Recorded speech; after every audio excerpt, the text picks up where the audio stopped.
Hello and welcome. Happy Easter. Welcome to this special Easter Sunday presentation of Attlas Information Live, where we're your host, as always, Attlas Alex. And we are very grateful and happy that you could join us today. We're certain that many people have family obligations and other plans, and that they won't be able to join us live, so we might have a smaller group than usual. But we wanted to take this opportunity of having a live stream land on Easter Sunday to devote ourselves, our time and our energy and our experience for your sake on this most meaningful of holidays, this most meaningful of holy days. And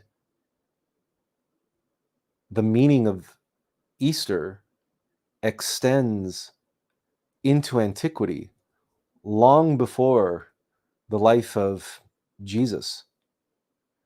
Because as you know, the pagans celebrated Easter long before Emperor Constantine appropriated this particular time of year to celebrate the death and resurrection of Christ.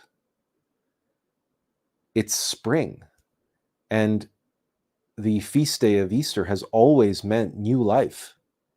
And that's precisely why Constantine and his theologians applied this aspect of the life of Jesus, his death and resurrection, to this feast day.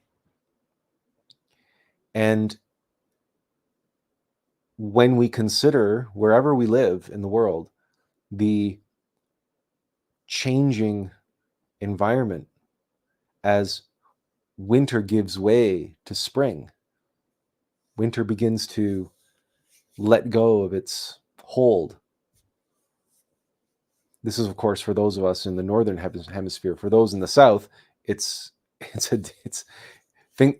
are a little different down there. But regardless, it is a universal archetype of death and rebirth. The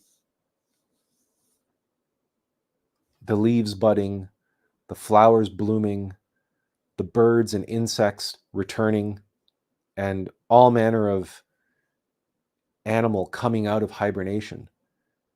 And many humans, for that matter, coming out of their winter hibernation. You see the activity outside grows almost exponentially as to what it was in the dead of winter. So we can approach this holy day just on that level. This is a universal archetype. It's something that happens regularly at all different levels of nature. But of course, the greater significance of this holy day is the transformative process that psychological death and birth of the divine self in its place of the mortal psychology, where the mortal vessel, the mortal being, the mortal self, gives way at last for the embodiment, the realization, the actualization of their innermost essence. And an individual is transformed into a true vessel, a true incarnation of the Christ. This is ultimately what the death and resurrection of Jesus shows us. It is the pinnacle moment of anyone who is walking the path of the Bodhisattva, a path of suffering and sacrifice for humanity.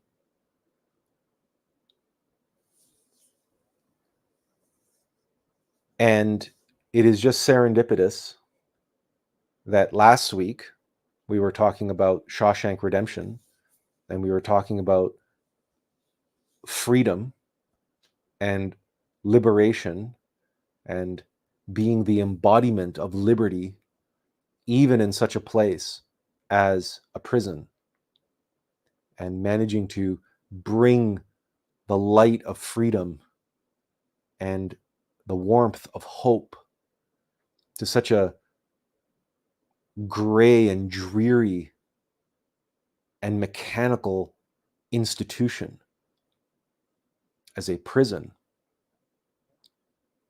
That mechanical institution has the effect of making its inmates become institutionalized. In other words, utterly reliant upon the mechanicity of the institution that is enslaving them.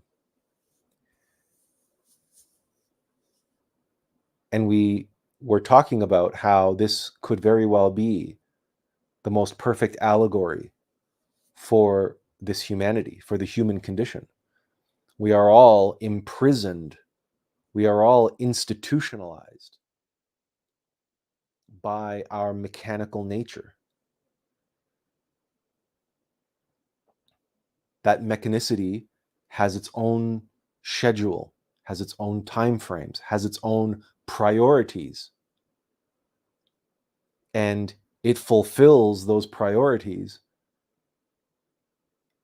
in a heartless, soulless way, just like any machine does.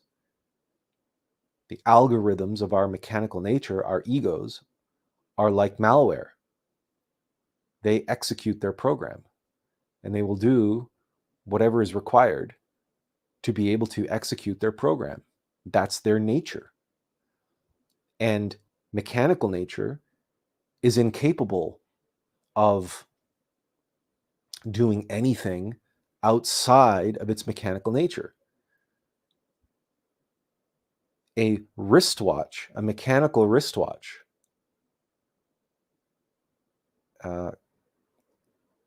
cannot show you the direction. For that, you need a compass. And a compass cannot tell time. Why not? It's because it's the way it's designed. Its mechanical nature prohibits it from doing anything other than what it was designed to do. And that's all of mechanical nature. A tree cannot be a buffalo. It just simply cannot. And a buffalo cannot fly because its nature prohibits it. Mechanical nature, in other words, is deterministic. Mechanical nature is subjective. It is limiting. Divine nature is possibility, opportunity, imagination, exploration, freedom, liberty, discovery, opportunity. It's objective. from the viewpoint of the law of free will, which is absolute. But mechanical nature doesn't adhere to that law. Mechanical nature is deterministic. Like the institution that not just seeks to contain the inmates of Shawshank Prison, but seeks to institutionalize them such that they become reliant upon the prison, such that they don't want to leave. They're afraid to escape. They're afraid to go out on parole. There's a hard truth that they face, that Brooks Hadlin faced, and then later Red also faced. Morgan Freeman's character. And he admits, there's a hard truth that I have to face. I'm not going to make it on the outside. And I'm always looking for ways to break my parole so that they'll send me back. There's only one thing that keeps me from doing that, and that's the promise I made to Andy. That embodiment of freedom. Andy, who crawled through 500 yards of raw sewage into freedom, into a new identity. He became a new man. He was reborn through that process of all that suffering and all that time spent imprisoned by that mechanical institution. He never lost hope. And he never lost his integrity, despite all of the suffering and everything that he endured. And despite having to be subjected to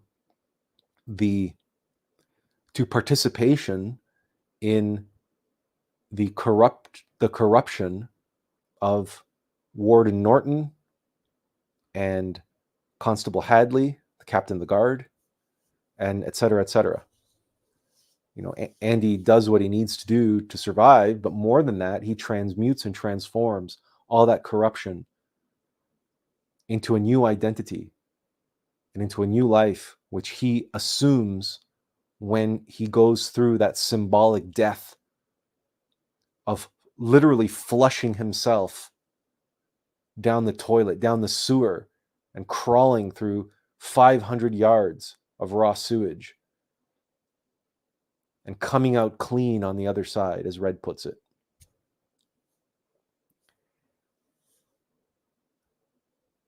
This is the aspect of last week's talk that we want to focus on today.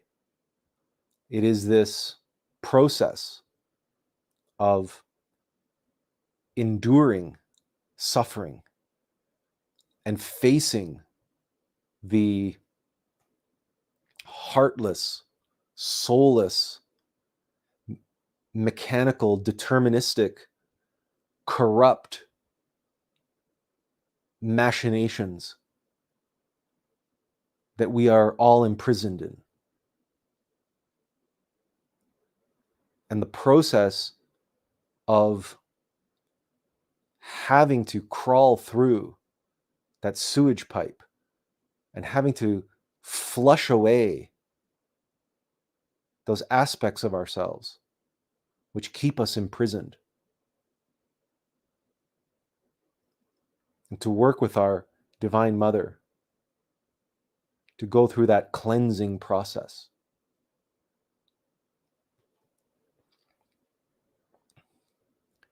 There's a quote by an individual whose name I am not going to remember, but Alexei Karlov, something like that, who says, man cannot grow and self-actualize without suffering, for he is both the marble and the sculptor.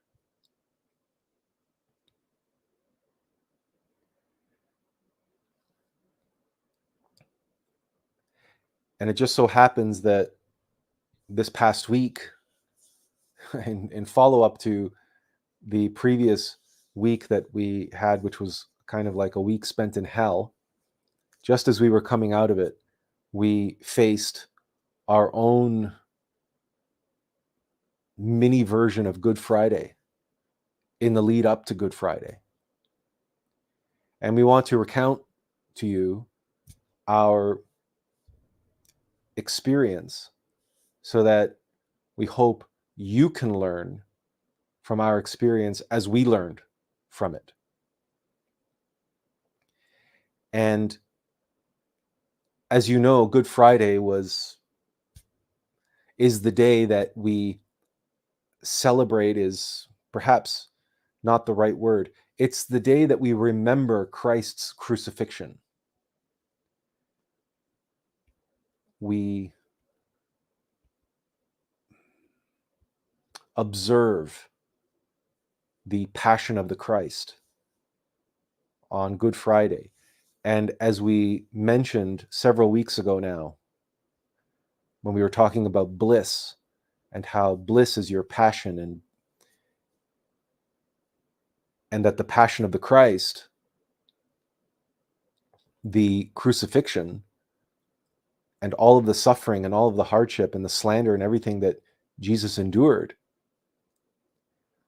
was all part of his passion, was all part of his bliss, because without all of that, he couldn't accomplish what he came to accomplish for this humanity. And that's something that we want to talk about in a little bit more detail later on.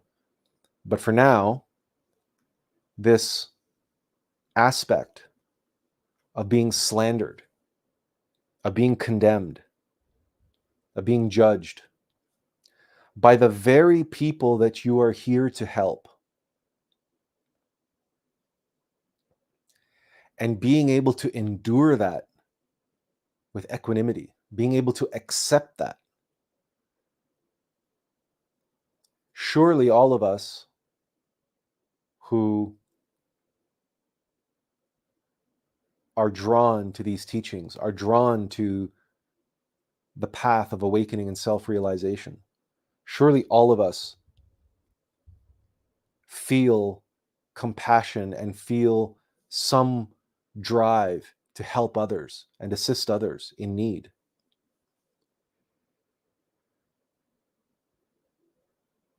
How does it feel when you encounter someone who is in need of help? They might even call out for help. They might even claim that they are searching for help, or that they would welcome help. And then you go out of your way to try to help them. And what do? They reject your help. Not only do they reject your help, but they slander and berate and attack you for trying to help them. Or rather, they react terribly to the help that you are there to give them. How does that make you feel?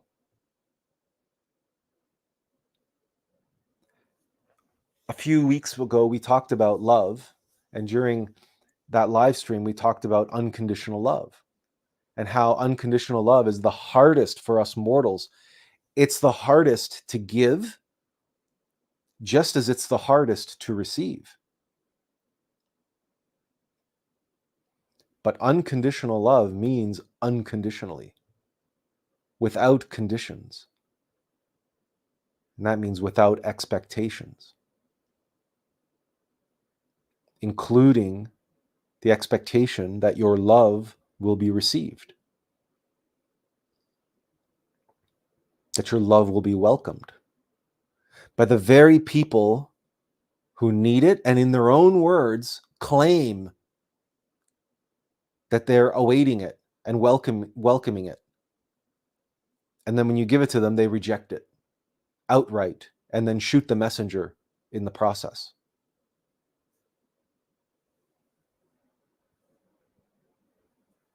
This comes with the territory for someone walking the path of the Bodhisattva.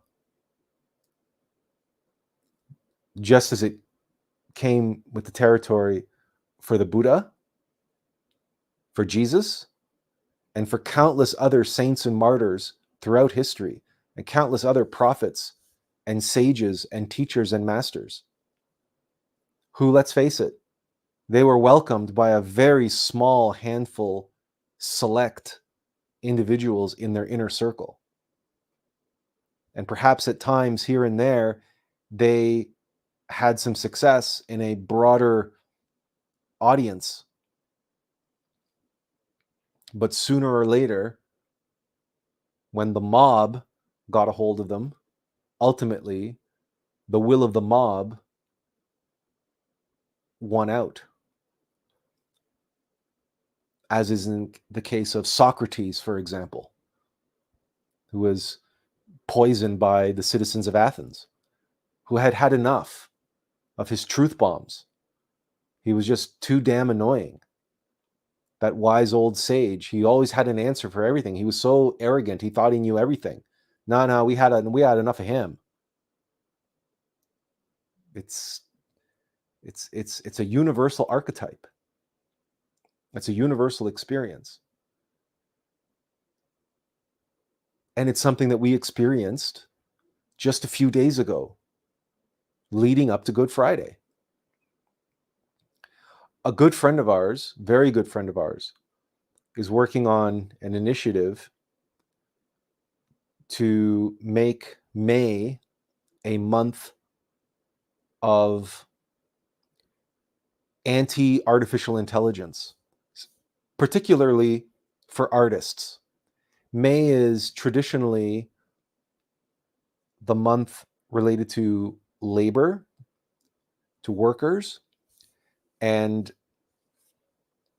so since artificial intelligence, it presents a great threat to artists and designers, our friend is trying to organize a movement and a brand and a slogan for people to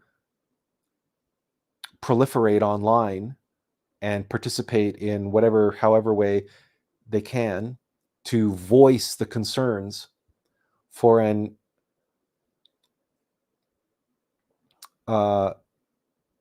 this may set art free.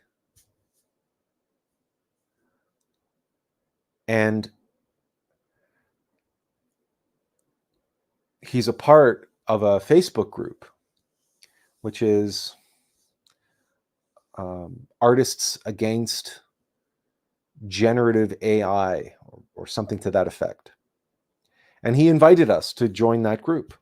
And we did, wholeheartedly, just as we spoke at length with him, with doing a strategy session on the branding and the marketing and the slogan for this May of no AI art. Right? This may set art free.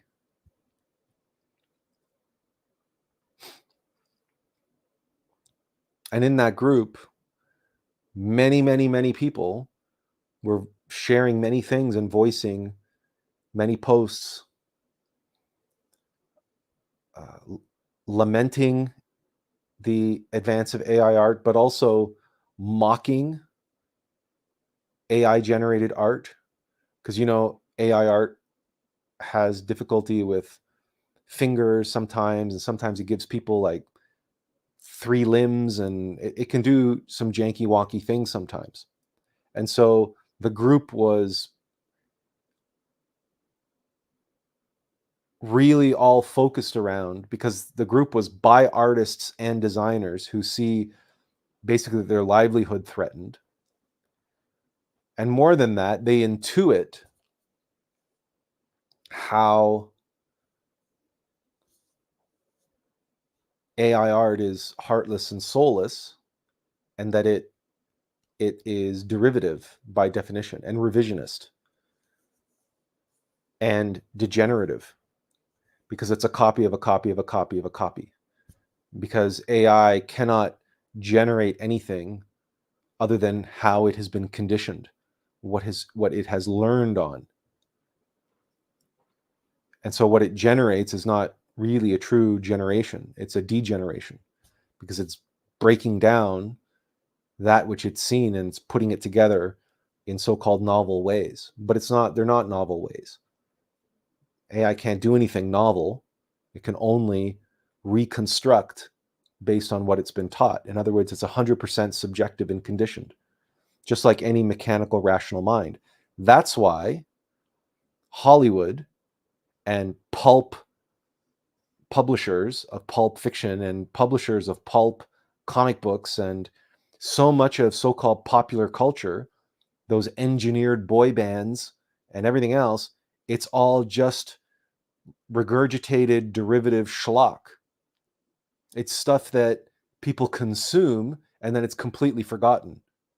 It's immediately forgotten after you consume it, because there's no timeless universal wisdom in there. There's no truth in there, because it's only mechanical rational minds just churning out content. It's not divinely inspired. There's no genuine imagination there. That's why so much, and this is very noticeable, the evidence for this is just go and look on the streaming platforms. Just go look on the streaming services. Netflix and Hulu and Disney Plus and Prime, Amazon Prime and Paramount Plus and Apple TV, and on and on and on it goes, right? And all of these platforms are just churning out this content. We were making a comment to a friend of ours how documentaries no longer exist on Netflix. You know, those tight little 90-minute documentaries that would tell you a story and the whole story in 90 minutes? They seem to have vanished and have been replaced by documentary series. 3, 4, 5, 7, 8 episodes, an hour long each. So forget about the tight, impactful, dramatic storytelling that existed in some of the best documentaries, the best told real life stories. That's gone. Now there are these extended, bloated, meandering, 7, 8, 9 episode series telling the story. Why? Because the streaming platform needs content and wants people on there for as long as possible. Does that sound familiar to you? Ever have a song stuck in your head? Ever had a thought in your mind that you couldn't escape, that you couldn't get rid of, that just kept haunting you? Ever had anything that your mind was just obsessing over constantly, over and over and over and over and over? Or how about a desire, a craving that you couldn't shake, or a fear, an anxiety that you couldn't shake, and everything was being consumed by it, right? All of your attention was being drawn to it, because the egos want to sit on the iron throne of our psychological Westeros. They want to sit on the iron throne for as long as possible. They want to rule for as long as possible. The Iron Throne, right, of Game of Thrones, like all the different houses jockeying for position to see who's going to rule the Iron Throne. Well, that's how all the egos are behaving inside of our psychology. And that's why it is that you can get stuck on something, because there's some ego is sitting on the Iron Throne, is beating off all of his the other egos that are contesting and trying to knock him off his perch and take his place. And then sometimes you can't hold a thought for any length of time, and your mind is like a web browser on demo mode, like just randomly clicking hypertext links. And you're going from thought to emotion to memory to fantasy to craving to aversion to belief to doubt to all, and you're just bouncing around. Well, that's because all these egos are all vying for your attention. They're all vying for that control of your psychology. So now, next time you go onto Netflix, or YouTube for that matter, and the algorithm is throwing all these different options at you, right? The illusion of choice. And Netflix now, forget about the 90-minute documentary. No. It's now 9 hours. Because they want to keep you there. They want to keep you on their platform because you probably know this, Netflix has introduced advertising. And as soon as you introduce an advertising model, you make more money the longer those eyeballs are on your platform. That's the ego gets more of your consciousness and more of your sexual force the longer it stays on the iron throne of your psychology.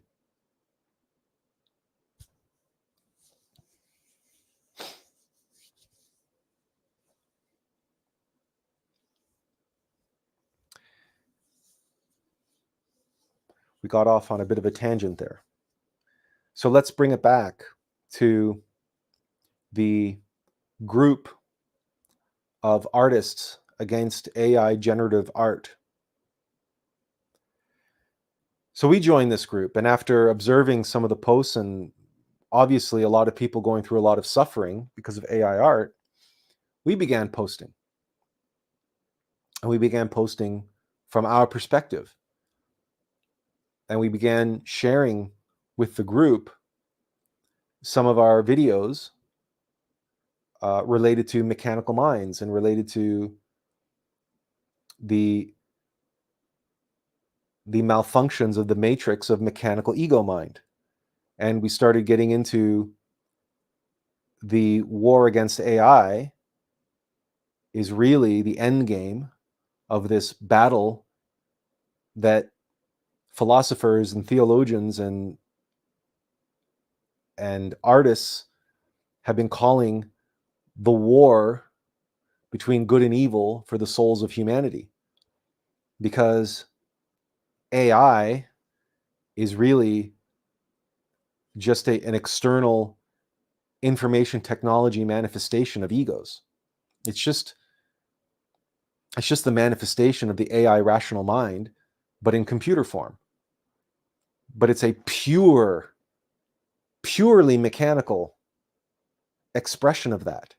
It's the mechanical rational ego mind giving birth to a mechanical version of itself. And we were sharing all this with the group as ammunition, as to bolster and strengthen their argument against AI and against AI art.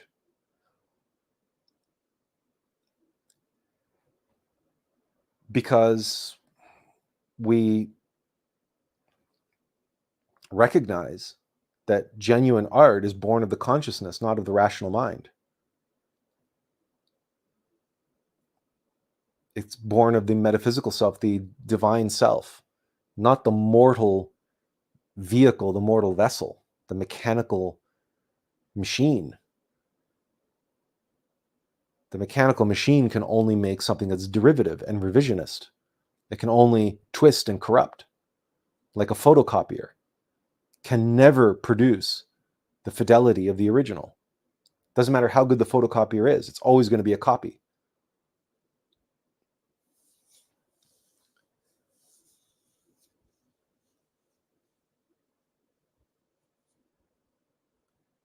And within a very short period of time, it became very clear to us that our contributions to this group were neither wanted nor welcomed. We were essentially run out of this group. People immediately started attacking our posts. They immediately started attacking our comments. These artists, these designers. saying, this is not about theology, and you don't have to bring theology into this, and religion into this, and metaphysics into this, and this is, and just, we can't recount everything that took place, but suffice it to say, our message, which is basically AI is essentially evil. AI is a manifestation of mechanical nature, which is essentially the adversary, the antithesis of divine nature. And his divinely ordained purpose is to block, tempt, corrupt, and make fall everything that is pure and of the light. Its divinely ordained purpose is to be the Shawshank prison for this humanity. That's its purpose. As we explained last week, that the escape room is the very thing that's challenging you and keeping you trapped, but it has within it everything that you need to get out. Just as Shawshank prison had everything in it that Andy needed to escape. The same mountain that gets us to the summit is the same mountain that's trying to kill us at every turn, with every foothold and every handhold. You never know when that rock is going to give away, and you're going to go plummeting to your death. But without that mountain, you're never going to reach the summit. Regardless, we were essentially ran out of that group. A group of well-meaning, suffering individuals, suffering from the encroachment of AI into their livelihood, into their passion, into their life's work. And along comes someone who can lift the veil on that and show them exactly what's going on. And every single person in that group reacted with ego to everything we had to say. So what you discovered in that process was that this was not a group of artists, not real artists, not high artists. This was a group of egos. There's people who are designers, and they call themselves artists, modern artists, designers, whatever, but they're not conscious or aware where their art comes from, if it even comes from there. They're entirely entrapped in their egos. So really, AI encroaching on their livelihood is just one group of egos, one tribe, in this case artists, against another tribe. The people developing and programming this AI stuff, and the so-called artists who use the AI tools that have been created to produce so-called AI art. So really, it was just one group of degenerative AI artists, neurobiological AI artists, who were expressing their hate and their disdain and their loathing, which is all fear-based, of that other group of AI artists, the people who have no training, the people who have no formal ability or talent. They just have these new AI tools and learn how to put in the prompts to create something that is quick and dirty, but is pretty. It's aesthetically interesting or pleasing to look at. In other words, the neurobiological AI of the rational minds of all these so-called artists and designers, it takes them so much time and effort and energy for them to work with their fleshy AI system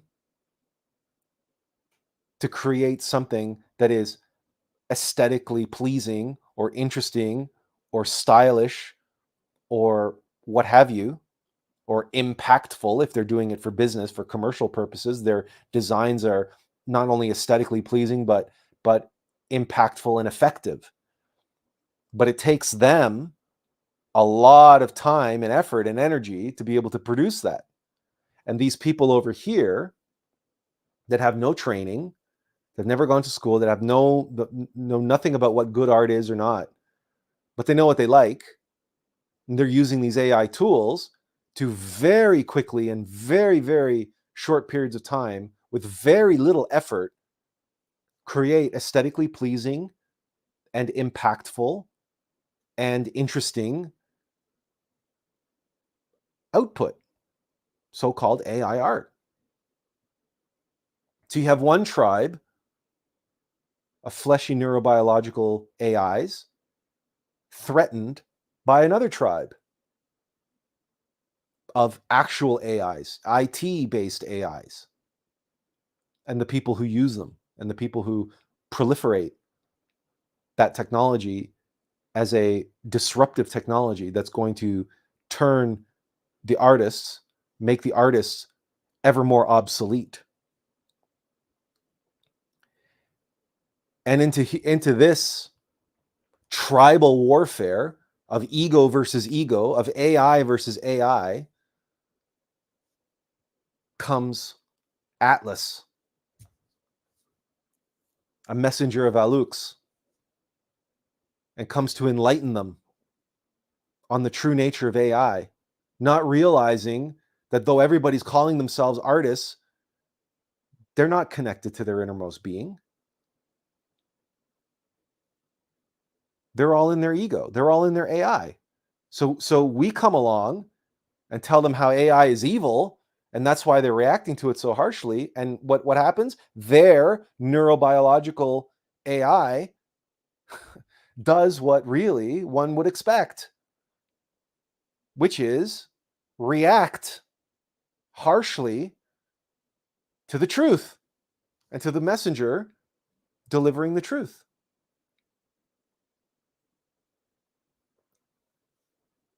And we were absolutely eviscerated. I mean, it was a bloodbath.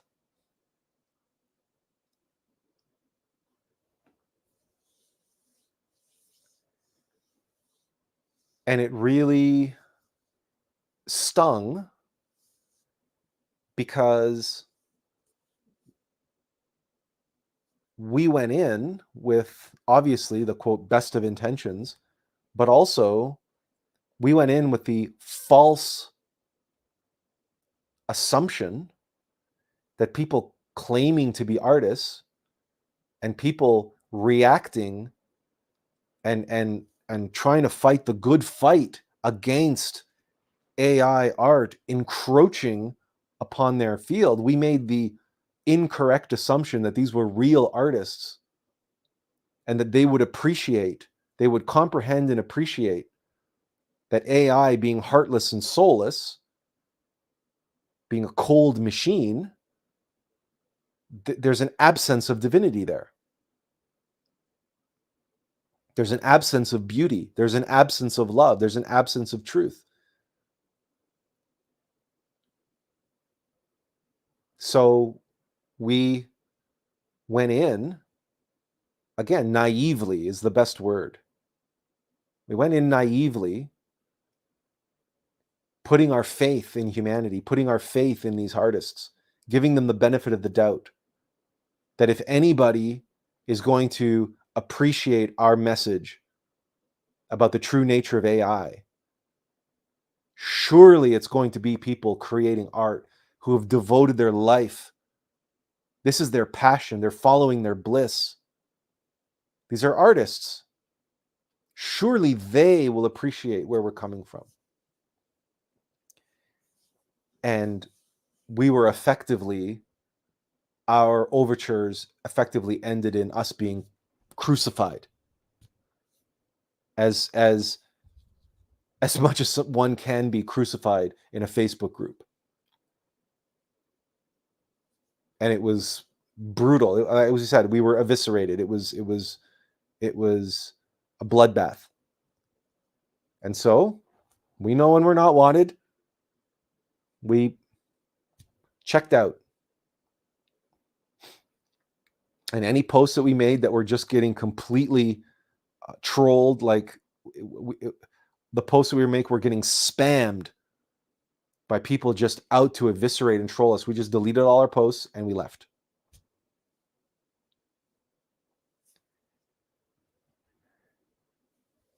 And it was an eye-opening, very sobering experience. And in no way, shape, or form are we trying to present this story as that somehow we were victimized, or that's, we're not saying this to garner empathy or sympathy or something. We're sharing this, or neither are we equating what we went through in a Facebook group with what Jesus went through on Good Friday. Okay, we're not equating the two things, but they are similar in archetype.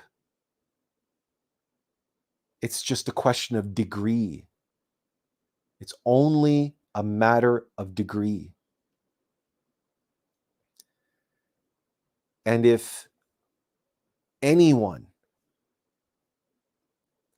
is walking the path of the Bodhisattva, or yearning and longing for just awakening, to be a Buddha,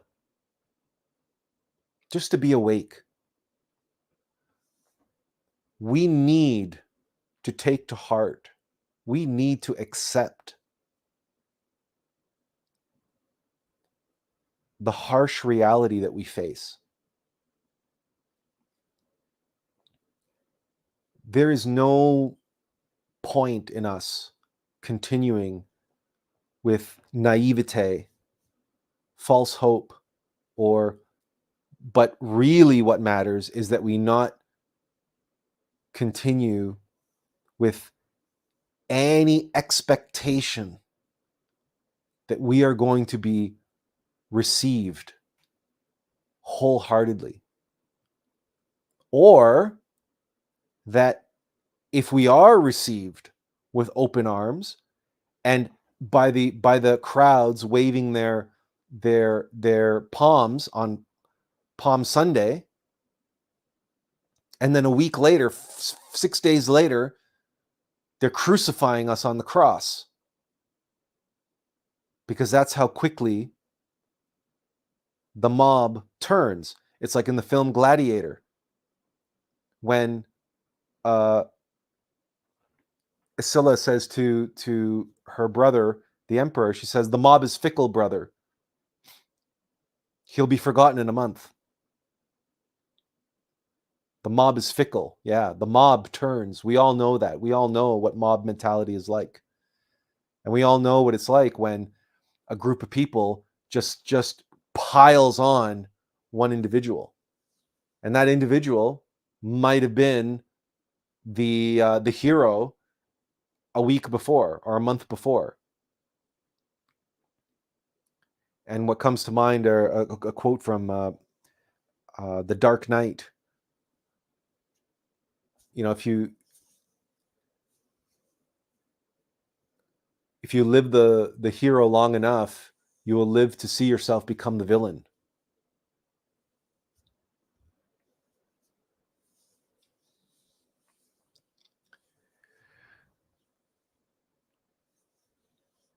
We wanted to share this experience with you because we all have to become familiar. We have to become an embodiment of an unattached caring, compassion that has no expectations and has no regrets. Now we're going to take a pause here because we have a number of different comments, and I'm sure many of them are related to what we've been saying. Benjamin says, hello, Attlas. Hello, Benjamin. Jennifer Christie says, happy Easter. Happy Easter to you, Jennifer. Kundalini King says, good afternoon. So,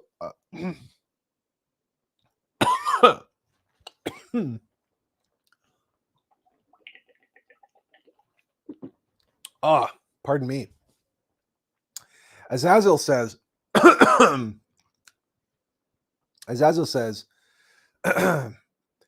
we always have, oh man, give us a second here to fix our voice. something just broke.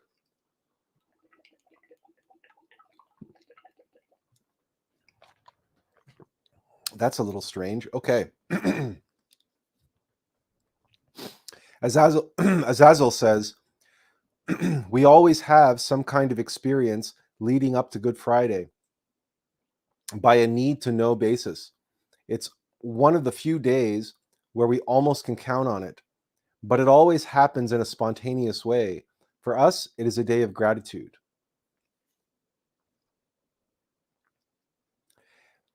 We imagine that for many people, the lead up to Good Friday is an opportunity for some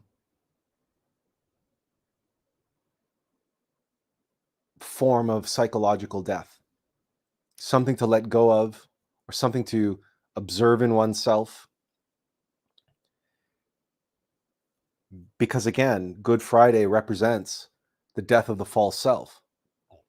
So when we face challenges leading up to Good Friday, invariably those challenges are trying to reveal to us something about ourselves that needs to die, that we need to comprehend so that it could be nailed to the cross of sexual alchemy and eliminated by our Divine Mother on the cross of sex, on the union of masculine and feminine on the cross. So for us, it was the story that we shared. And sure enough, our meditation was the meditation of the courtroom with our Divine Mother. And in our case, why we were so upset by the unfoldment of this particular episode was that here was a group which in theory should have been very receptive to the message that we were here to give them. And we were here to arm them, to give them ammunition for their rebellion, if you will, for their revolution against the encroaching AI art. It was like they were the rebels from Star Wars, and we were coming to hand them calamari cruisers to go and attack the Death Star with.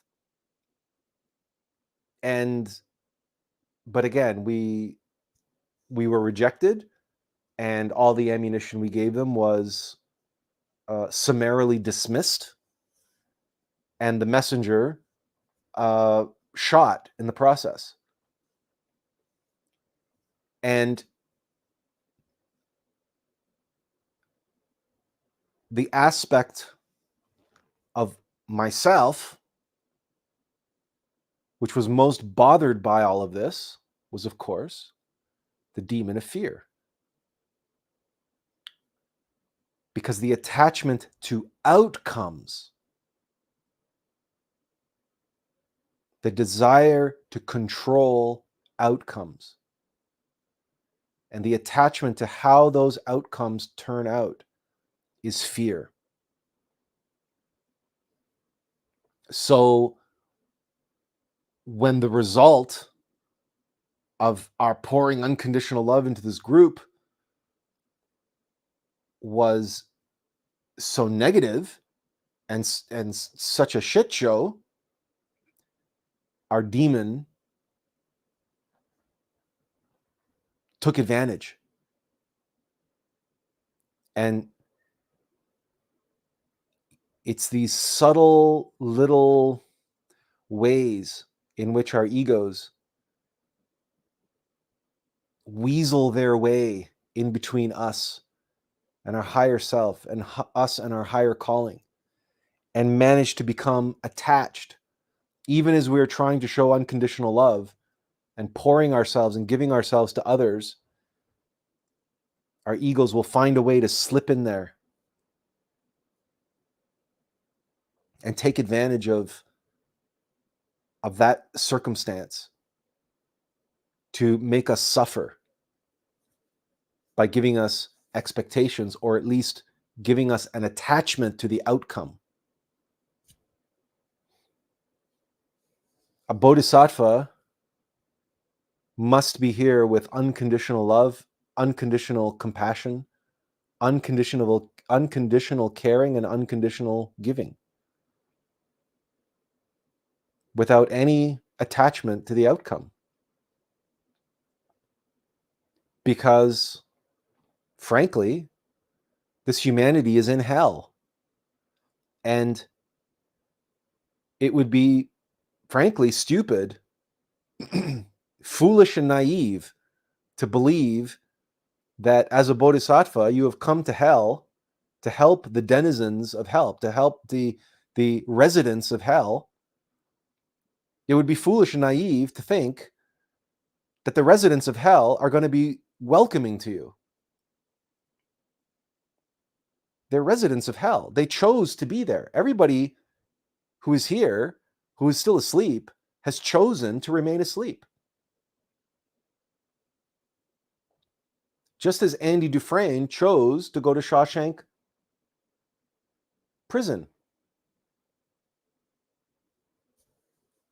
It was his actions. It was his responses in the courtroom. It was his bumbling of all of that. It was his actions that put him in prison. Nobody else.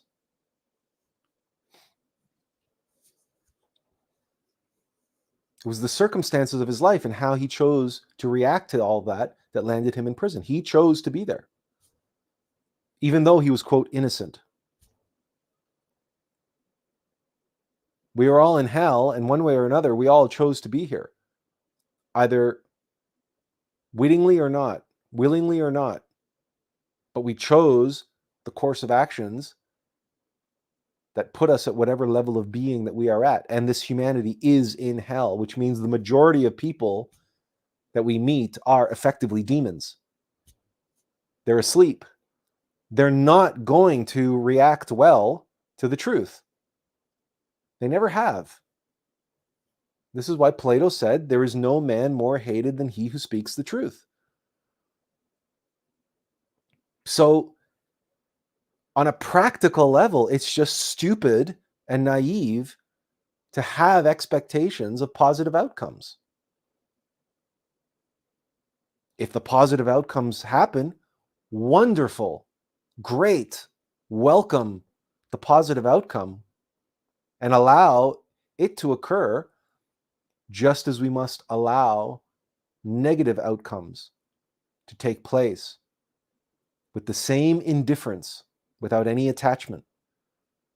Doesn't mean that we stop caring. Doesn't mean we stop caring. But this is the trick.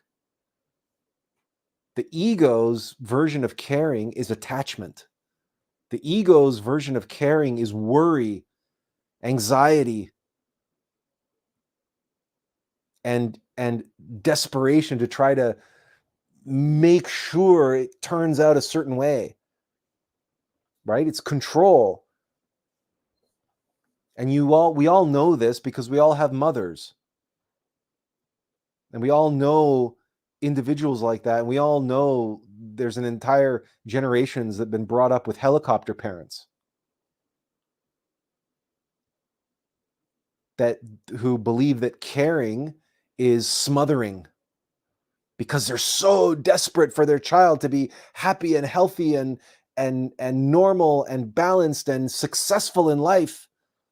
So they completely smother that child. You see, that's the way the ego takes caring and compassion and love. And we must be on guard against that. We must be aware of that, especially if we are on the path of the Bodhisattva, especially if we're here to help others, because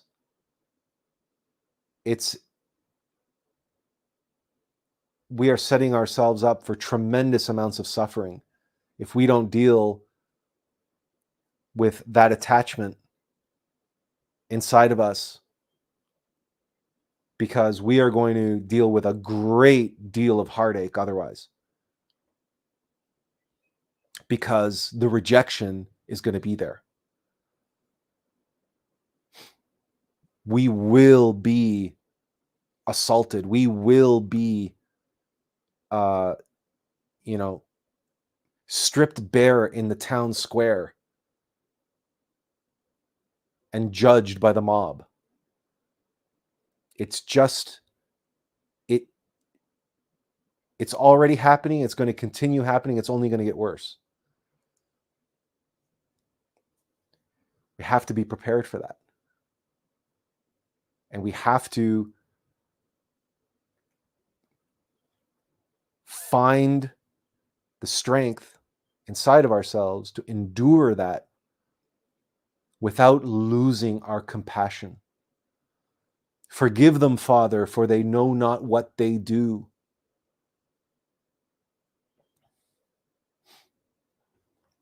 We must never lose compassion for the ones that we are trying to help, even as they are rejecting our help, even as they're attacking us, assaulting us, and even killing us for having the audacity to try to help them, to try to love them unconditionally, to try to give them precisely what they needed in that moment.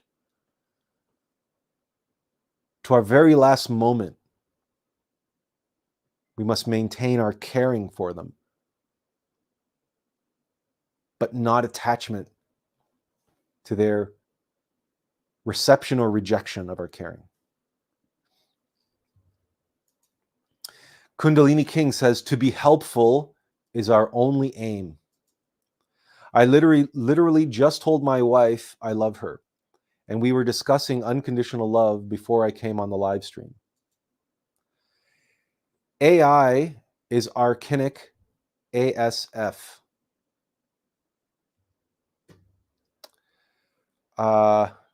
We think we know what ASF stands for. So AI is archinic as F. We can talk a little bit more about that, how we recently listened to a lecture by a Sufi, not scholar, imam, a Sufi imam, who was basically explaining how the jinn, the malevolent jinn of the fourth dimension, actually made a deal with the IT industry, or those who are working on the original computer processing, that it was the malevolent entities that they call jinn, and the Sufis do, the fourth dimension, or the infernal worlds, which taught the IT professionals, it must have been in the 60s, 70s, when they developed the first silicon-based microchip. And the jinn were explaining that if they make the chip out of silicone, then the homunculi, that because it's silicone and it's part of the mineral kingdom, that the jinn will be able to infect and infest computer processors, and that they will be able to wreak havoc on the computer processors because it's made out of silicone. It's silicone based. It was a fascinating talk, and honestly, it would explain a lot of things about how computers tend to malfunction for no reason, and how they computers seem to behave at times. And according to this imam, it's because jinn, the malevolent, the trickster jinn of the fourth dimension, they can actually go and possess computers because of the silicon-based architecture of essentially their brains, right? The computer's brain is made out of silicon, so that the jinn can actually get in there and play around and wreak havoc with our computer systems. Now, to what degree this is true and this actually happens, we have not investigated this ourselves. So we leave that to you. But it's an interesting, it's an interesting facet of our modern technological world, and it relates to what Kundalini King said here about AI being archonic or archinic. Benjamin Ochoa says, yeah, that was a cognitive scientist, John Vervaeke, is talking about in his lecture, Meaning Crisis. He talks about AI and how we should, in short, make it not God-centered, but with the idea of God. So AI could learn morals and such.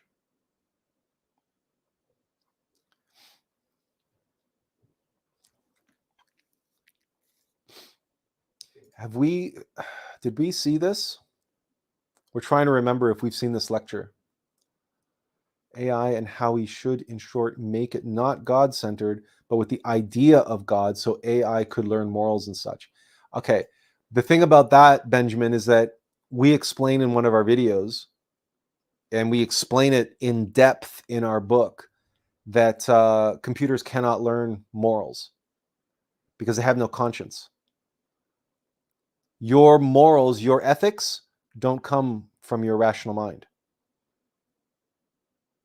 If you observe yourself, you can prove this to yourself, but you can also prove it by observing AI. How AI, ChatGPT lies, okay? ChatGPT lies, and it has no idea it's lying because no mechanical mind can know the truth. Why not? Because everything that a mechanical mind knows, it only knows by virtue of its learning. In other words, it's completely subjective. It only knows what it's been told, but it's learned that on its own by being given access to a whole ton of information. But it has no power of discernment. It only has its statistical weights. In other words, its biases, just as the rational mind. So what it deems appropriate or inappropriate, it has no concept of appropriate and inappropriate. It doesn't. All it has literally is statistical analyses of what words follow other words. And when students ask ChatGPT to write an essay for them, ChatGPT will make stuff up. It'll make up references. It'll make up the titles of books. It'll make up author's name, publishers, dates, and the quotations. It'll be 100% made up. Why? Because the AI must fulfill its prompt. That's its primary function. And so if someone prompts them to write me a research paper, including references, and ChatGPT cannot find real references, all it knows is that it has to produce output with references.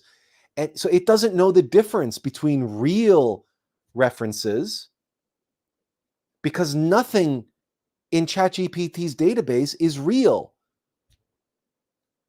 Because everything that ChatGPT thinks is just a fantasy. It's just an illusion. It's just dreaming. It's essentially dreaming. It has absolutely no basis on which to separate its dreamed reality from, quote, reality, because it has no consciousness. Its entire experience is on the same playing field. So this is why, for instance, All high school and university students at some point in their life facing a research paper on a deadline, and it's due the next day, and they still need 20 references. Every student has been tempted to make up references, to make up quotes and books and authors and the whole deal, right? Why? Because it's a requirement of the course that they're taking to write a research paper that has references. That's the prompt of our neurobiological AI, of the rational mind, which is why the rational mind is so easily tempted to make up references and to so-called bullshit on essays in high school and university. Why? Because it's exactly what ChatGPT does. And what stops you from going through with it? Is it your mind or is it your conscience? Because if you make up references, if you lie and are deceptive, you're being deceptive. You're lying. But you only know that because of your conscience. ChatGPT has no conscience. ChatGPT lies and makes stuff up. It doesn't know that it's lying and making stuff up. It doesn't.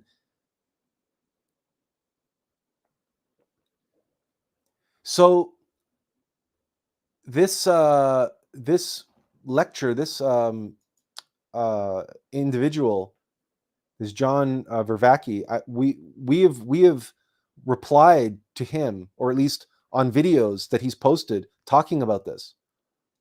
We've replied to him, linking our video, explaining this. I haven't gotten a response, but this is the truth. This is why AI doesn't know anything. It doesn't really know, because only conscience knows. Kundalini King says, I'm only on YouTube. And he says, entertainment to capture the mind. And he says, the creative act. Azazel says, ramblings can definitely be poisonous. Kundalini King says, I'm an artist, I think, and we appreciate you very much, brother. So again, we appreciate that comment, Kundalini. And, but no matter how you slice it, we're in the minority. The majority of so-called artists and designers and so on and so forth are engaging in their work largely unconsciously. And their art form has been hijacked by their ego. And so it's mostly just ego masturbation now, if they're making art for themselves. And if they're making art commercially, well, then that commercial art or that commercial design is mandated by what their corporate clients want. And corporations also have no heart and have no soul. That's also just another version of AI, the corporatization of everything. So the majority of people who service those industries and their need for so-called art, they need artistry, they need aesthetics, they need branding and marketing and all the rest of it. But they don't need genuine art. They don't need high art. That's why you don't see high art in television commercials, by and large. Kundalini King says, knowing when and how to give, my friend. Well, this comes down to, do not cast pearls before swine. And in all fairness, we needed this lesson, right? And in all fairness, a friend of ours who is also an artist and a designer who does appreciate us, like yourself, coming back to this comment, right? He's a member of that group. But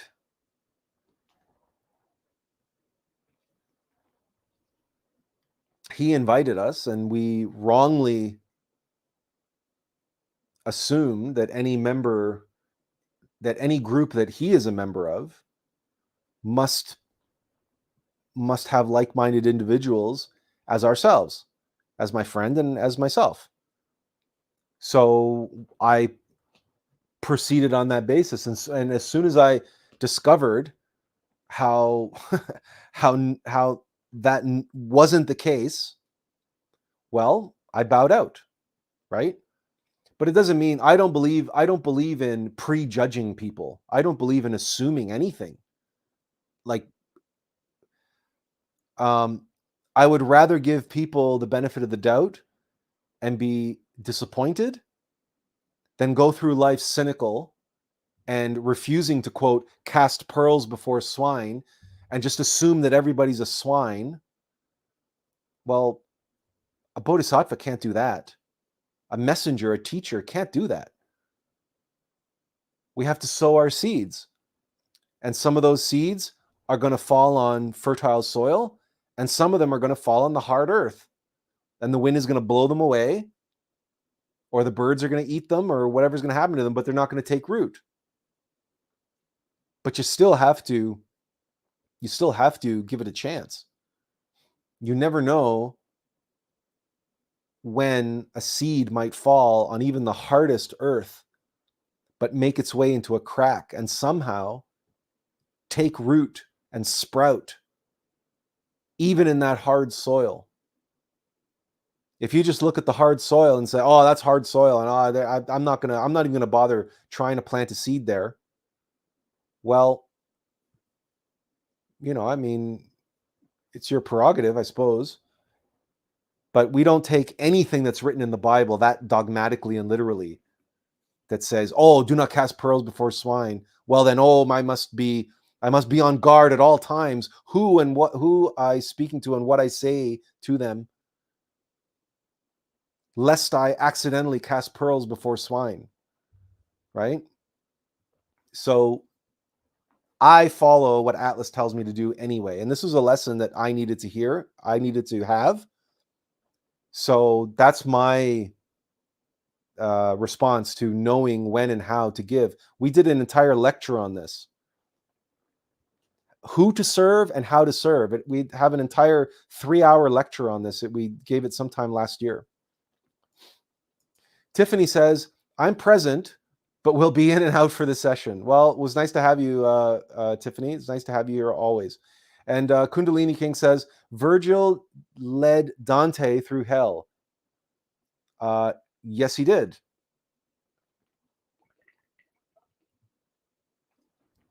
That's a device, though, for his... that's a narrative device for his book. And Tiffany says, "Hello, everyone." Kundalini King says, "Truth destroys the world we once lived in." Which is probably why Plato said, no one is more hated than he who speaks the truth. Because people hate change. And if people spent an entire life building their own little world and living in their own little world, their own little bubble, they don't want someone to come along and pop that bubble with the truth. And that's the truth. And that's the foundation or the origin of this term called cognitive dissonance, which is entirely 100% fear-based. Joanne says, "Happy to be here. Thought, though, a little late." You're welcome, Joanne, as always. We're glad that you're here. And she says, "Jin playing with our computers. Oh boy, that is not going to leave my mind too quickly." Laugh out loud. What a thought to know this is possible. Yeah, anybody who's worked on computers for any period of time will look at that and say, yeah, we have these little expressions, don't we, about the gremlins and the ghost in the machine and the gremlins in our computer, and and our computer has been possessed and stuff like that. Anyone who's worked for any length of time has said stuff like this, or had thoughts like this cross their mind. Like, I don't need a computer technician, I need a priest. And so when we ran across this imam saying this about jinn and how silicon was given to the design of the silicon chip was given to them, or the choice of material was given to humanity by the jinn, so that they would have another playground to screw around in. There's something about it that it not only feels plausible from our experience. It's like it explains so much, right? But in the context of AI, well, AI runs on silicon, so I don't know what the ultimate implications of that might be. But ultimately, if they're a part of mechanical nature, then it's like we were saying to our friend about the people developing this AI stuff. The egos developing AI basically look upon their AI creations like their baby. Okay, it's Dr. Frankenstein's attachment to the monster that he creates from body parts that he puts together. It's his baby, it's his creation.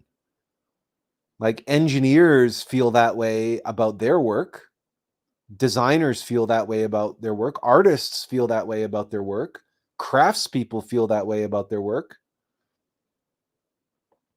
They put so much passion and effort, they need to see it realized in the world. But if the ego gets in there, again, it creates this attachment, this identification to the outcome.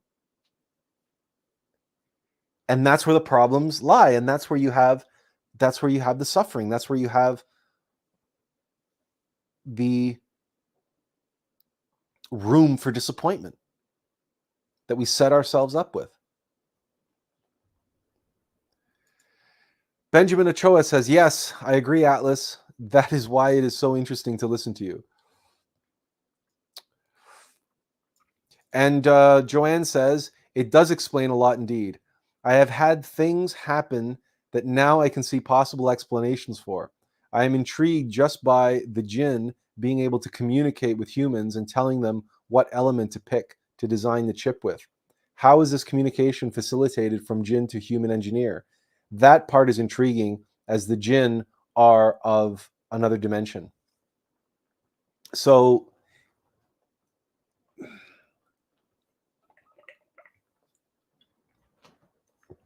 this would have happened most likely in a dream.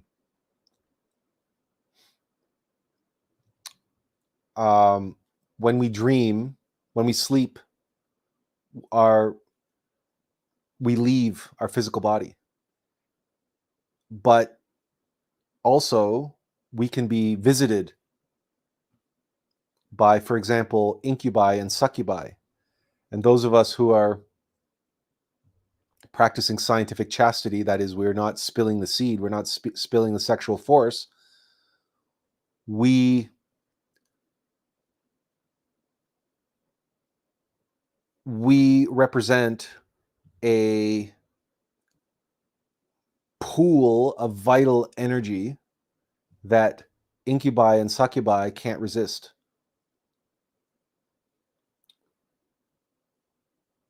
Like moths to a flame, or mosquitoes to someone who happens to be rich in blood,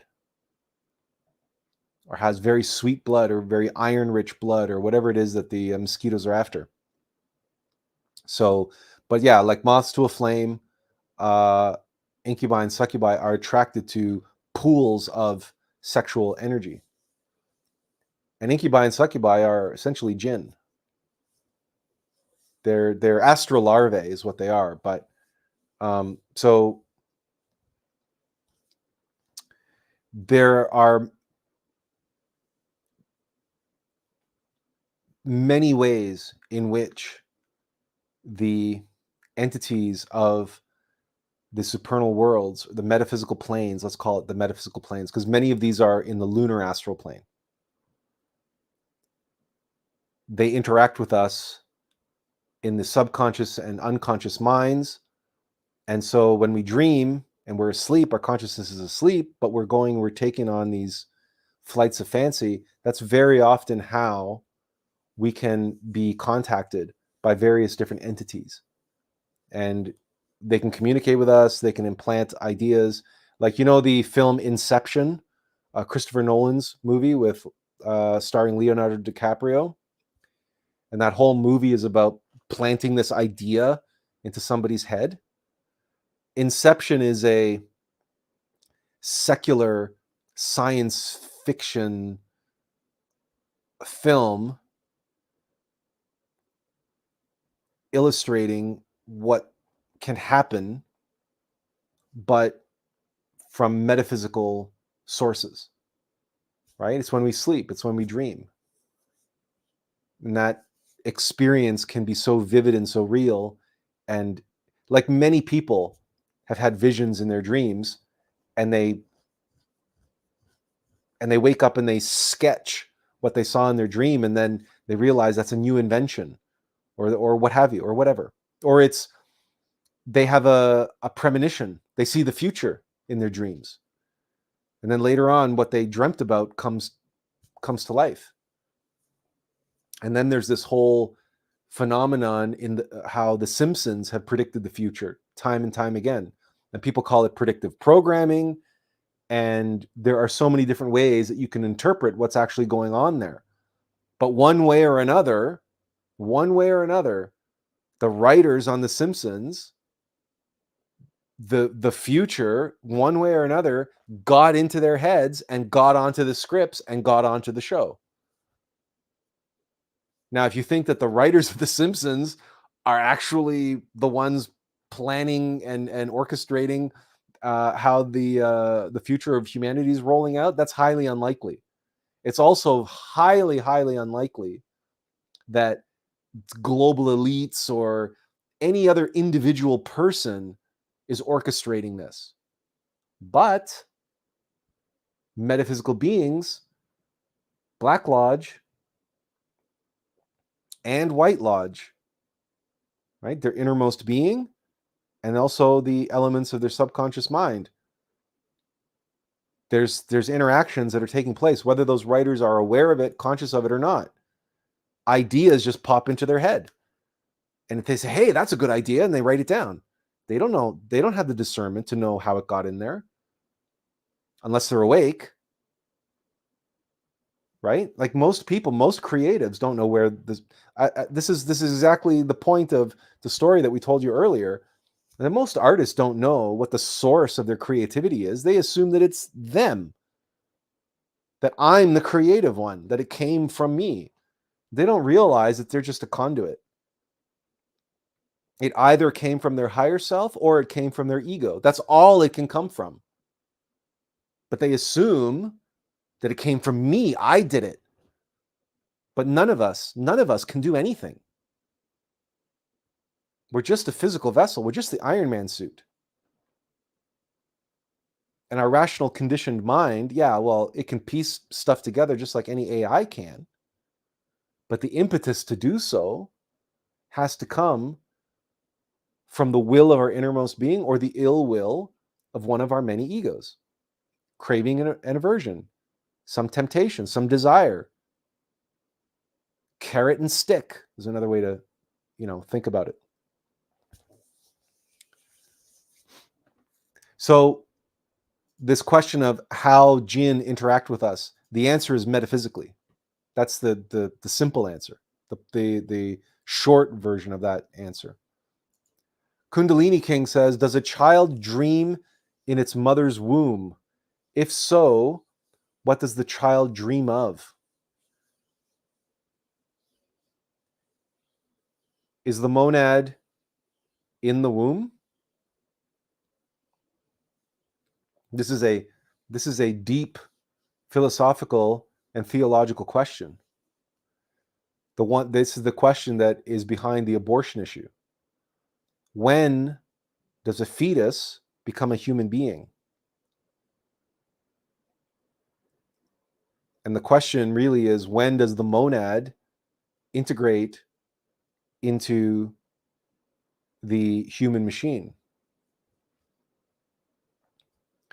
And a brain that has not actually experienced anything yet, what would it be able to dream of?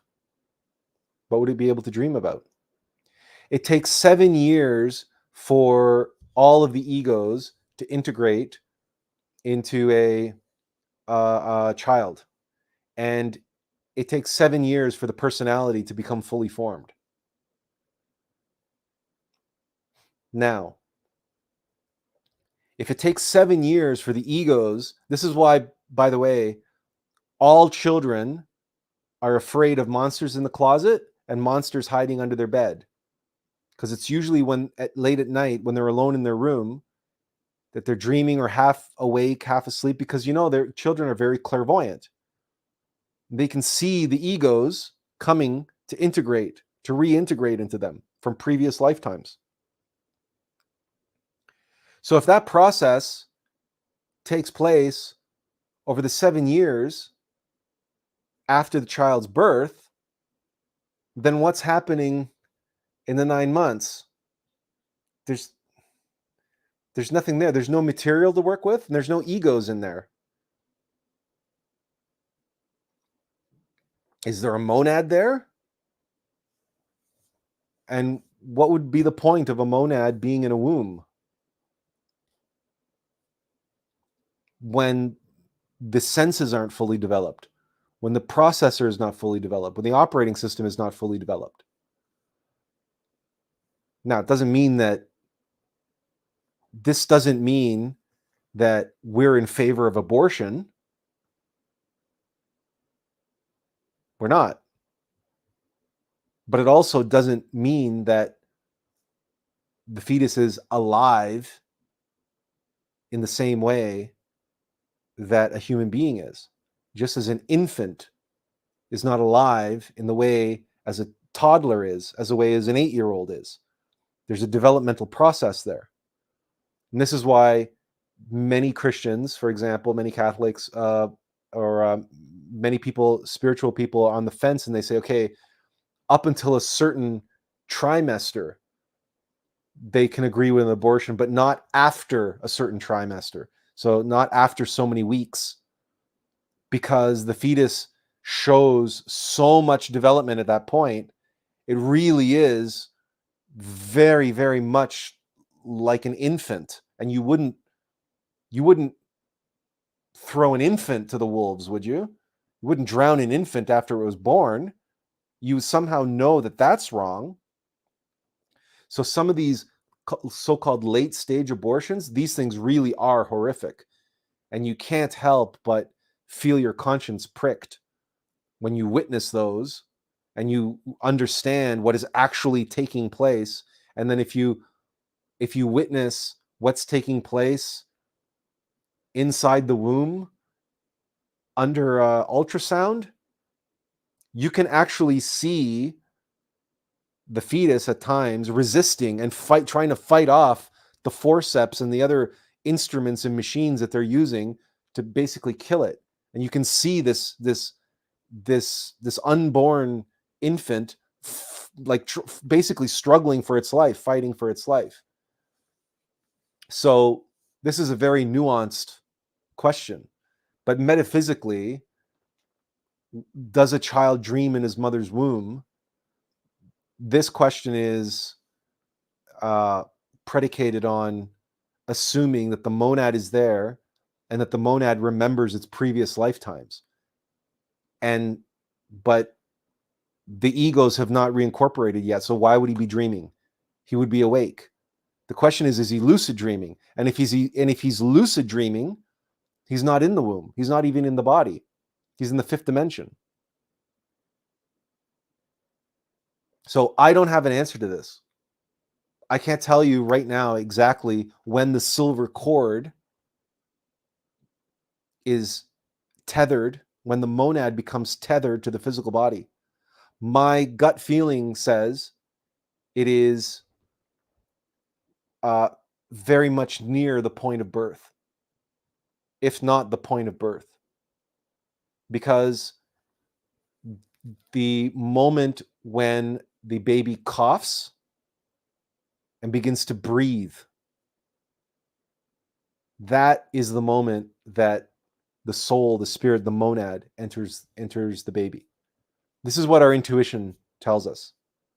But we haven't verified this, so take that with a grain of salt. We're just telling you right now what's coming to us. Because up until that point, that baby is breathing through the umbilical cord.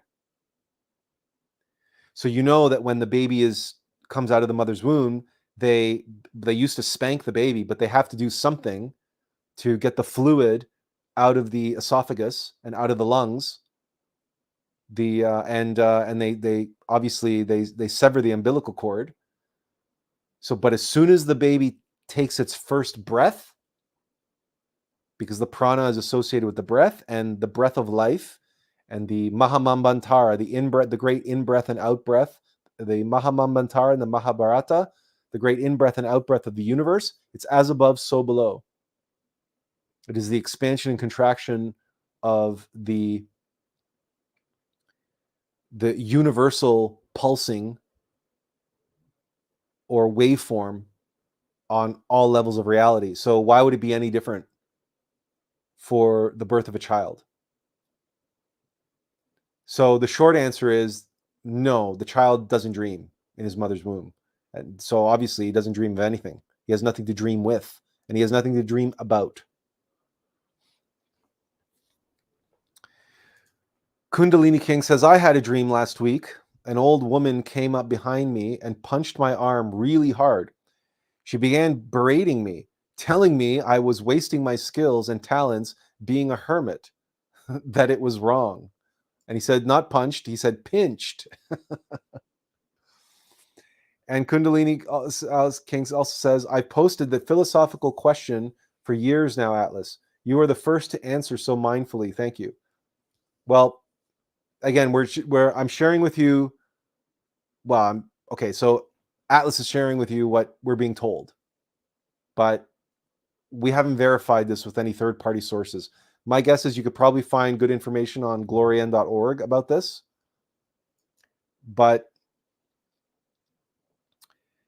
remember, in the beginning was the Word, and the Word was with God, and the Word was God. So it's not until a baby cries, right? When a baby vocalizes. So you can't vocalize without breath. And so you can imagine that the in-breath, when the baby first starts, when the baby takes his first breath, the monad enters.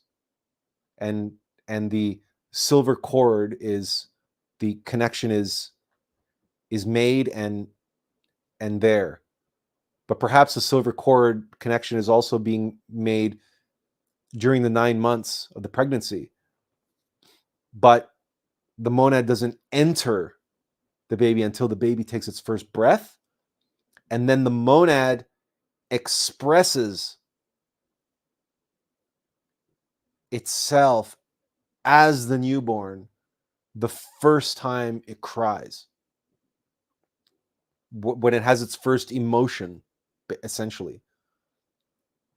So when it makes its first expression, because up until that point, that infant, that newborn, is just receiving, and everything that it's receiving is on everything is completely new, right? Because of the forgetting and everything else. It's completely just like a sponge, and it's just absorbing experience at that point. It doesn't even, right? And that monad, really, it's an overwhelming experience. If you want to do one heck of a retrospection meditation, retrospect to your own birth. It is possible. You can do retrospection meditations into previous lifetimes. So if you can do meditations and find answers and experiences from previous lifetimes. Well, surely you can go back to your youth, and it's not easy, but sure, you can go back. Can you go back all the way to the womb?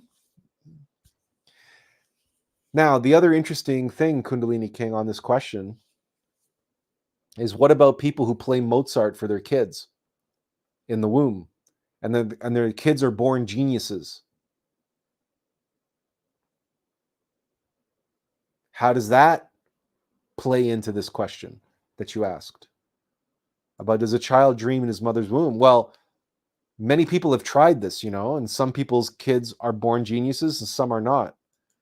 So maybe the child would have been born a genius had their parents played Mozart for them in the womb or not. But many parents have tried this because many believe that the child can be taught and that the child is present. And the psychology, the mind, the brain, as it's being developed, can be manipulated. But considering that, Mozart and Beethoven and Wagner are divinely inspired music, it certainly couldn't hurt. And so again, but it's definitely an interesting question and worthwhile to one degree or another to explore. But that brings us to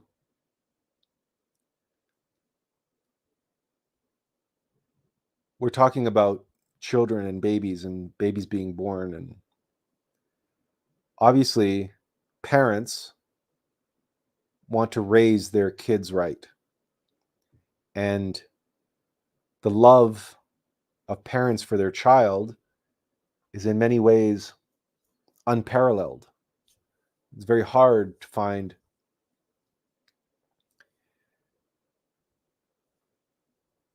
a love that is on par with a parent's love and care for their own children.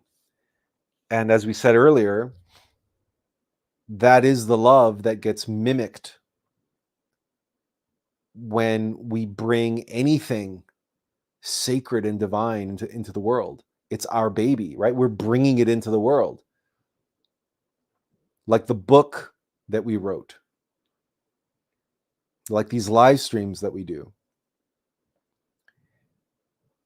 For a bodhisattva, because the path of the bodhisattva is the path of the incarnation of the Christ, in a very real way, all of humanity is our children. Because a bodhisattva is here at the behest of the Logos, at the behest of the Elohim, the angels and archangels responsible for this humanity.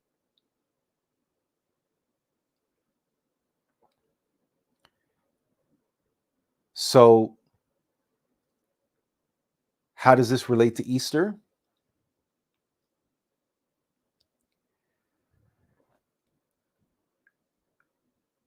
As we have described before, Master Abbottamento, who we know as Jesus Christ, Jesus of Nazareth, he is the master of masters for this planet. He descended from the absolute to perform his ministry, to become the avatar of Pisces, and to fulfill the cosmic drama that he did. And what the Catholics believe and what the Christians claim, that Jesus came to die for our sins. Jesus came and died on the cross and rose on Easter's Monday. Okay, he rose from the dead. He descended into the dead and then he rose from the dead in order that sins may be forgiven. Now, the way the Catholics and most Christians understand this and believe this is a little oversimplified. Not by much. It's true that Master Abbottamento came and walked the path of the Bodhisattva that he did, and died and rose from the dead, and then walked among humanity for many, many, many years afterwards, performing miracles and teaching and so on. But much of that is in the Gnostic Gospels and the Nag Hammadi scrolls, and much of that was redacted from the Bible because the Bible's been written and reordered so that Jesus's death and resurrection is at the end of his story. And after he resurrects, it's like a couple days later, and then boom, he's ascending into heaven, right? No, it wasn't like that. Jesus, as a Christified master, as the Christ, taught for many, many, many years, and he in many geographical locations. But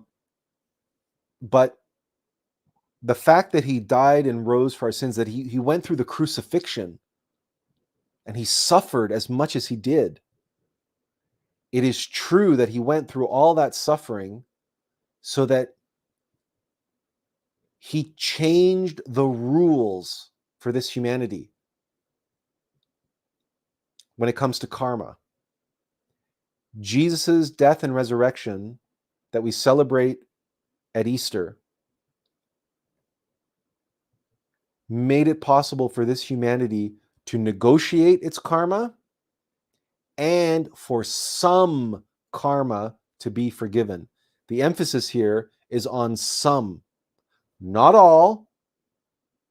Okay, it's not a get out of jail free card, pass go, collect $200. No, it's not that. So it's not what the Catholics believe, and it's not what the Christians believe.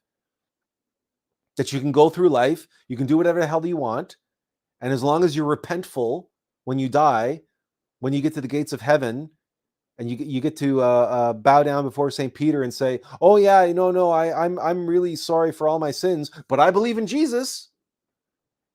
And then St. Peter will say, "Oh, okay, you're Jesus' groupie? Okay, you're welcome. Come on in." It's not that. It's not like that at all. The suffering that Master Abaramento went through made a payment, an investment, a fund, if you will, with the Lords of Karma. And every time someone begs and pleads to be released from something that is causing them suffering that they cannot seem to get out from under, they're being crushed by some karma that they're suffering. Because remember, egos are manifestations of our karma, and egos are the cause of suffering. So when someone who really is truly repentant, and they really well and truly are humble, and they have devotion, and they're worthy of having some karma forgiven, what happens is the Lords of Karma dip into that pool that Master Abaramento deposited there. So it's Master Abaramento's suffering that is paying off the suffering of somebody else. That's what a bodhisattva does. That's why bodhisattvas suffer. They suffer so that to alleviate the suffering of others.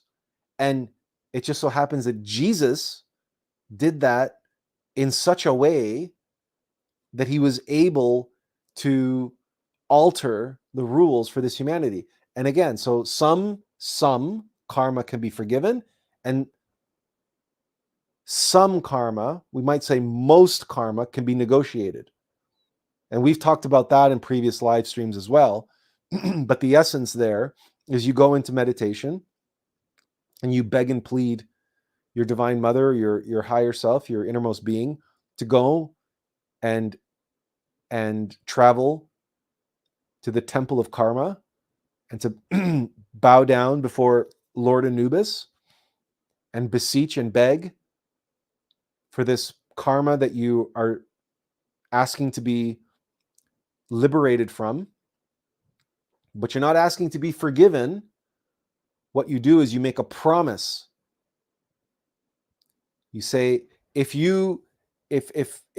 I can be liberated from this karma that I'm suffering from, if you liberate me from this karma, I promise to do ABC, or I promise to do XYZ. You make a promise, and that promise must be one of service. It must represent a sacrifice of your time, of your energy, of your resources on behalf of others. In other words, a negotiation of karma, it's like a little tiny little sliver, a little tiny little piece of the Bodhisattva path. You have karma, you have this suffering, you beg and plead and pray for it to be alleviated from you, and in exchange, you promise to alleviate and take away the pain and suffering of others through your service. And if you're deemed worthy, if you're deemed honest and humble and loyal and dedicated, and remember, the lords of karma have a window into your soul. You can't hide anything from them. If you are granted that negotiation, if that karma is lifted off of you, if you're released from it, and you go through the rest of your life and you renege on your end of the bargain, if you don't fulfill that which you promised to do in exchange for being released from that karma is going to come back, and it's going to come back with interest. It's going to come back, quote, with a vengeance, because you betrayed the great law. You betrayed the lords of karma. You took advantage of them. You took advantage of their charity and of their compassion. And you betrayed them. You betrayed their trust. And as Dante Alighieri pointed out in his Divine Comedy, the lowest level of hell is reserved for those who betrayed. Because they took advantage of trust, and they made a mockery out of trust, and not just anybody's trust. They made a mockery out of the trust that the Logos placed in you, took you at your word, and you betrayed them. So the negotiation of karma is not child's play. It is not some frivolous thing that you do to get out from under the weight of some suffering that you have, and then great, woo, I'm free of that karma, off to the races. No, you've got to fulfill your end of the bargain. But in terms of forgiveness, if you are granted forgiveness, then you are granted forgiveness. But you can't be forgiven things like, murder and, all kinds of, a psychopath can't be forgiven, right? I mean, it's not what the Christians think and what the Catholics proclaim, that as long as you believe in Jesus, all your sins are going to be forgiven because he died for our sins. Yeah, he died for our sins, all right. But the sins of 9 billion people on this planet and the sins that are being committed, remember, when you understand sin as ego, as manifestations of karma, and as entities of mechanical nature, when you comprehend all that we are teaching here, you know that there's a metaphysical science behind all this. There are laws, there are rules, that there's balance in the universe. And that not even Jesus, not even Master Aberramento is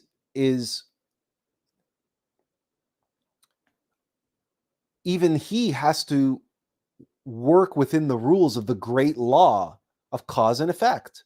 Now, he changed those rules a bit, but he only was able to change those rules by virtue of working with the metaphysical law of balance. He had to suffer tremendously as he did and go through the crucifixion and go through his ministry in order to make that deposit with the lords of karma that other individuals can draw upon in order to have their sins forgiven. But that's not the whole of humanity. That's not how that works. There's no metaphysical scientific basis for that.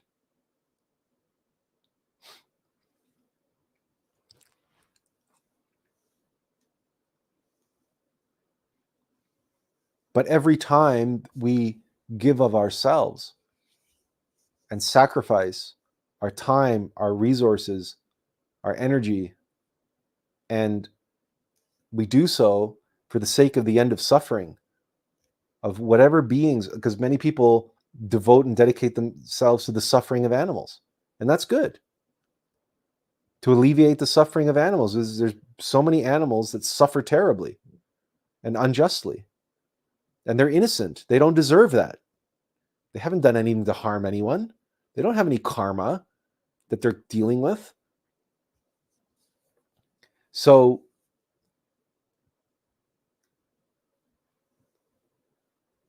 that impetus, that impulse, that being impulse to help others, that's a little taste, that's a little nugget, that's a little breadcrumb of towards the Bodhisattva path. When perhaps at some time in a future life, you may choose to be born and take up the path and live and your entire life of suffering and sacrifice for others. Maybe that's not this life. Maybe that's some future life. Or maybe it is this life, just not to such a high a degree. Not everybody who walks the path of the Bodhisattva is here to be crucified, is here to be martyred. Although many are, and many do become saints. Many are remembered that way. The individual that comes to mind is Joan of Arc. Nobody can tell you whether you are on this path or not. Truly, the only one who can do so is your innermost, because it's your innermost who is on the path. That's the other thing about the path of the Bodhisattva. We have to remember Jesus in the garden, praying about let this cup pass from me, but not my will, but thine be done. And oh God, why have you forsaken me? Because, like it or lump it, Jesus, the man, the mortal vessel, was a lot like you and me.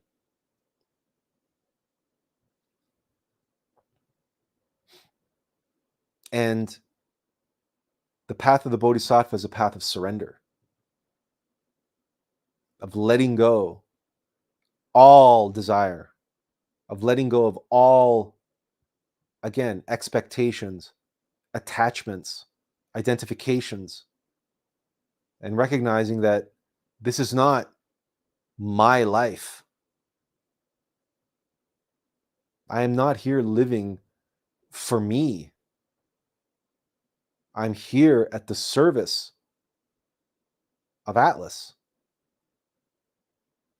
I'm here so that Attlas can do what he came here to do, which is live a life of suffering and sacrifice for humanity and give to humanity what it needs, whether it likes it or not, whether it wants it or not.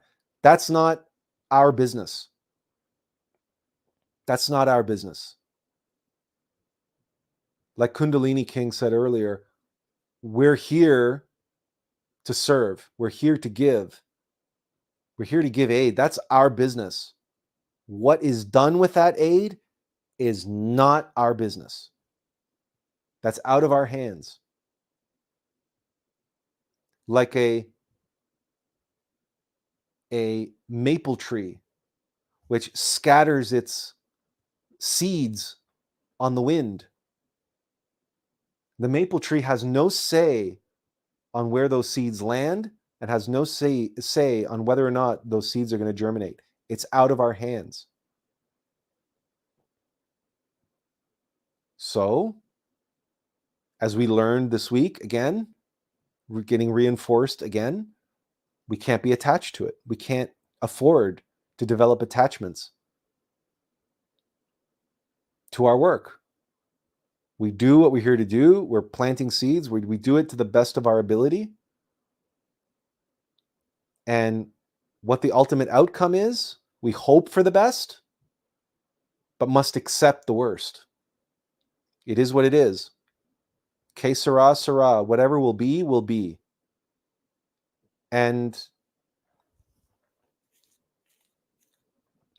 because really, isn't that what every parent, every good parent, isn't that the attitude that they have to take with their children?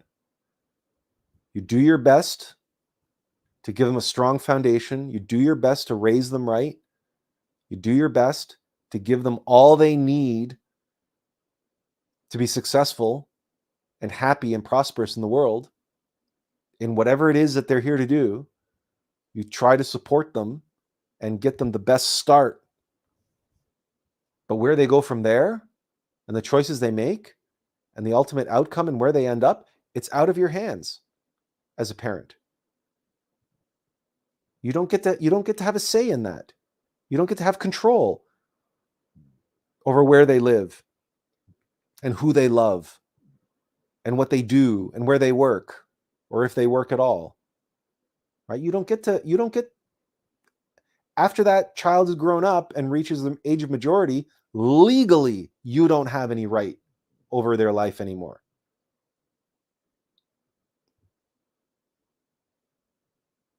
If you love someone, you have to set them free. You have to give them space for them to find their own way.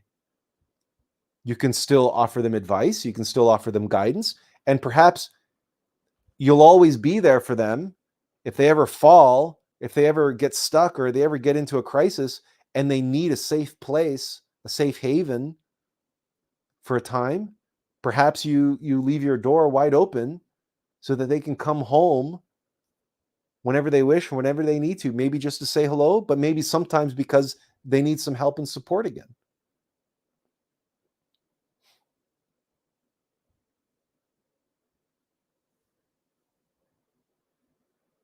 But that doesn't give you the right to then control and tell them how to live their life.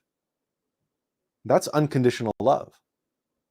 You're always there for your kids, and you'll do whatever you can for them, and you'll do what they need and what you feel is best for them, but they're under no obligation to do what you tell them to do or live their life the way you think they should. And everyone on some level intuitively knows this if they're a parent.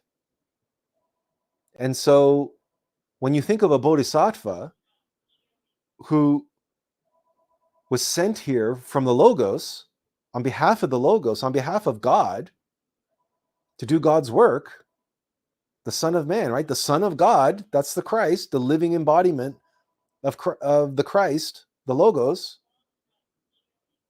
Well, then surely the bodhisattva must assume the same position with humanity as any parent does with their child. There's nothing you won't do for them. You'll give everything for them, even your life. And you'll do so happily, but you don't get to control them. You don't get to tell them what to do, and you don't get to decide how they live their life and where they end up. They have to make those choices for themselves, and they have to make their own mistakes and their own accomplishments likewise.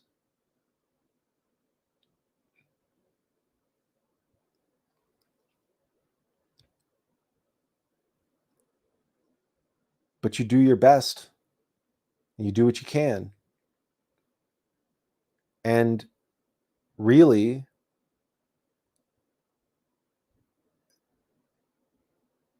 we can turn to the lives of the saints, we can turn to the life of Jesus, and especially at this time of year. And these are the lessons that we're being given. There's nothing exotic about any of this. There's nothing fantastical or otherworldly. If you've had a pet whom you've loved, if you're an artist or any type of creator, or you've undertaken an endeavor that was divinely inspired and you brought it into the world, it was your baby, or you're a parent, then you know all this. Intuitively, you know all this. A bodhisattva lives this way. It's just a bodhisattva's family, it's a little bigger.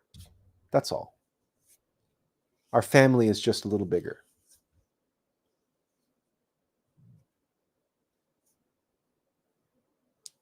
But unconditional love is unconditional love. It's only a question of scale. It's only a question of intensity. Just like sacrifice and suffering. And just like the mob coming after you, right? Greece murdering Socrates, or the citizens of Jerusalem demanding the crucifixion of Christ. It's just a question of degree.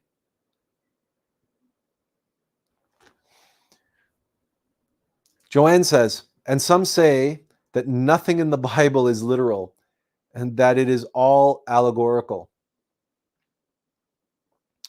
Much of it is allegorical. Much of it is.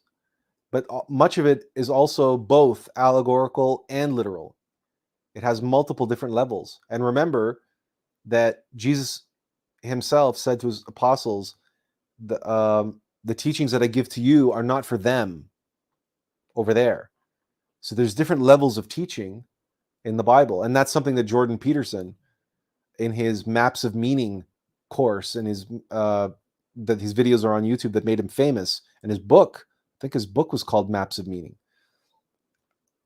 where he decodes the Bible from a contemporary, very practical point of view. And many people have gotten tremendous benefit from his lectures and his book.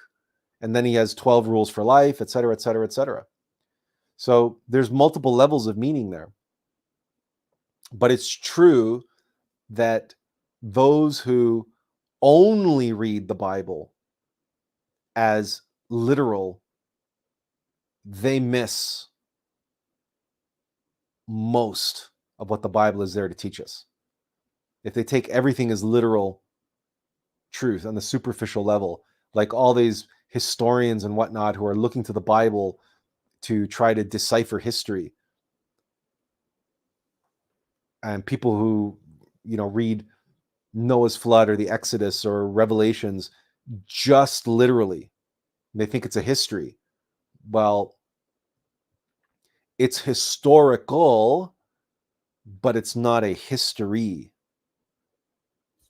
right? In the same way that you can watch Amadeus, the movie Amadeus, and it is historical, but it's not a history, it's a drama. It's a historical drama. Like all of Shakespeare's histories, they're dramas. They're dramatized versions of history to teach us some timeless universal truth. They're based on real people and, to some degree or another, real events. But those events and people and everything are so dramatized and embellished. And the same thing can be said for Scripture, only the embellishment in Scripture is the symbols and allegories, the enrichment of the history with the timeless universal truths. And again, multiple levels of that for different levels, for people at different levels of being, people who need to hear the lessons at whatever level they are. So it's a bit more nuanced than saying it's all this or it's all that. Nothing is, very, very few things in the world are quite that black and white anyway. Kundalini King gave us 3 hearts, and he also said, amens. Tiffany says, so don't make promises that one feels they can't keep, is what I'm getting, a strong message up here. This is, generally speaking, that's a good rule of thumb.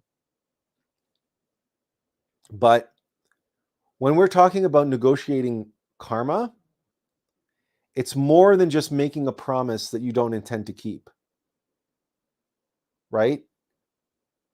It's a transaction. It's like it's more than just making someone a promise. Like telling someone that you promised to call them up tomorrow and then you forget. Okay, so you broke your promise. But that's a different kettle of fish than promising to pick someone up from the airport and then forgetting to pick them up. So you see the difference. Promising something to someone and them saying, okay, I trust that you're going to fulfill your promise, so I am counting on you now. I'm counting on you to fulfill your promise. Now, if you break your promise, you've betrayed their trust. You've betrayed them by breaking your promise. So it's not just about making promises you feel you can't keep. It's don't make promises that people are counting on,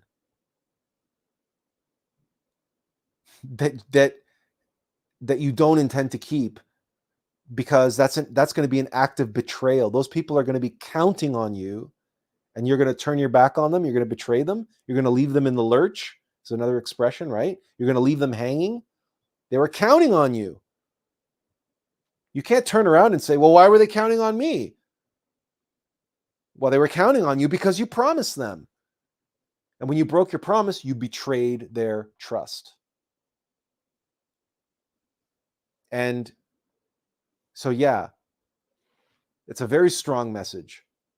And it's one that's important to now take that and multiply it by multiple factors of 10. When you promise the Logos, the Lords of Karma, you promise God, the Christ, you promise. And the Christ is counting on you, the law of cause and effect, the universe, and those who intelligently manage the balancing of the universe are now counting on you. And they're trusting you to fulfill your promise. And you betray them? You betray those intelligentsia that are managing the karma of the universe, and you betray them? So, however strong the message is, don't make promises to people and then betray their trust. Okay? Just multiply that by multiple factors of 10 and say, yeah, don't betray the gods. Don't promise the gods something you don't intend to keep. Right? Yeah. We cannot emphasize that message. We cannot make a strong enough message. There's no words that we can impress upon you. Don't Don't mess with the universe in that way. It's not going to go well for you. It's not going to go well for you. Kundalini King says, betrayal, trauma, truly the worst suffering to have. When you're betrayed by someone you love, it's a terrible thing. And everybody, we don't want to assume, and yet we are pretty certain we can say with relative safety that everybody has experienced a betrayal of that on some level, where someone they loved, that they counted on, that they trusted, they put their faith and trust, and they made themselves vulnerable. You opened yourself. You thought you were in a safe space. You could trust that person, and then they turn around, and your reward for all of that is being betrayed. This is why Judas was the most hated and most despised figure in all of Christendom for 2,000 years. The betrayal of the Son of God, the betrayal of Christ, the guy who gets Jesus crucified. I mean, and yet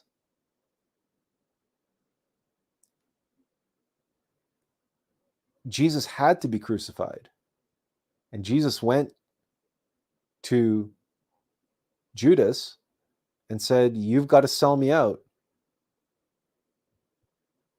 for a few pieces of silver. You got to sell me out to the authority. And Judas begged and pleaded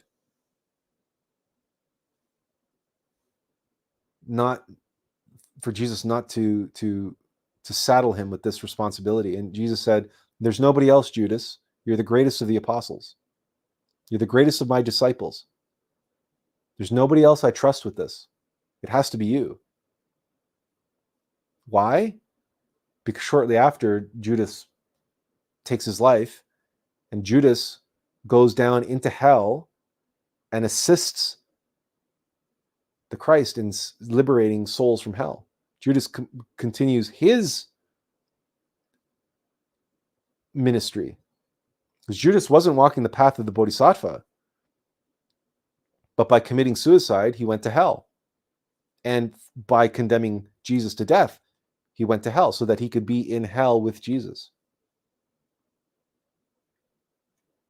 The law of cause and effect and the path of the Bodhisattva is often very confusing to mortals. And the laws that govern the supernal worlds, and when you're playing the game of existence, it's not right to call it the game of life, but when you're playing the game of existence on those higher levels of mastery and beyond, it's largely incomprehensible to us mortals what actually is taking place. In the same way that a toddler can't begin to understand the decisions that their parents are making, and the rules and discipline, and why do I have to eat my vegetables, right? A 2-year-old can't understand that. Why do I have to sit here at the dinner table and not be excused until I eat my broccoli? Right? A toddler can't understand that. The parents have their reasons. It's the same with the Elohim, right? It's the same with the Christ and this humanity. Just look around. This humanity, number one, doesn't care, and number two, can't begin to comprehend the forces at play that are actually unfolding its fate. And when you try to introduce it to them, what happens? You get lambasted and you get run out of the Facebook group. When you try to give them a window of insight into what's actually taking place. And the very struggles that they're suffering from and struggling from down here in the earth, you try to shed light on that for them, and they condemn you for it. And they hate you for it. So these people cannot even begin to fathom what we're talking about here, about bodhisattvas and the suffering that they endure and the things that they do in order so that they can go to hell after they die, so they can free souls in hell and accumulate positive karma and make deposits with the lords of karma. The average people can't even begin to fathom any of this, nor do they care. They don't want to know. It's not that they can't know, it's that they don't want to know. They don't care to know. But one who walks the path of the bodhisattva, this is all we concern ourselves with. So this is why, if you find yourself at a party or at a family gathering and you're surrounded by people who are talking about mortgages and their vacations and where they were going or where they went and what all-inclusive place they went to and what the food was like, and then they're talking about their investments, their mortgages, which insurance company they're at or what insurance company they're not at, and they're planning retirement. In other words, if you sit there surrounded by, quote, normal people talking about, quote, normal things, and you find yourself, all you can do is just sit there and listen, and there's nothing that you can contribute, because much of that mundane, banal conversation is just so completely and totally uninteresting to you. You can't relate to it on any level, and you certainly can't contribute to it, because there's a good chance that's because your higher self is here for metaphysical reasons. And if you find yourself, for example, here on this live stream or in other like-minded circles of friends, and what you talk about and what interests you and what motivates you and drives you is getting at the truth and, opening up a window on the supernal worlds, on the metaphysical reality behind this so-called reality that we are currently existing in, all of that is because you are being called. You're being pulled in that direction. A bodhisattva doesn't concern themselves with anything but their work. And their work is metaphysical, their work is divine. We care about your soul. We care about the fate of your immortal soul. That's what we care about. We don't care about your feelings. We don't care about your income. We don't care about your lifespan. That's why we're not a doctor. We don't care about your interests and hobbies. We don't care about what all-inclusive vacation you went to last year. We don't concern ourselves with these mundane facets of existence that the mortal vessel preoccupies itself with.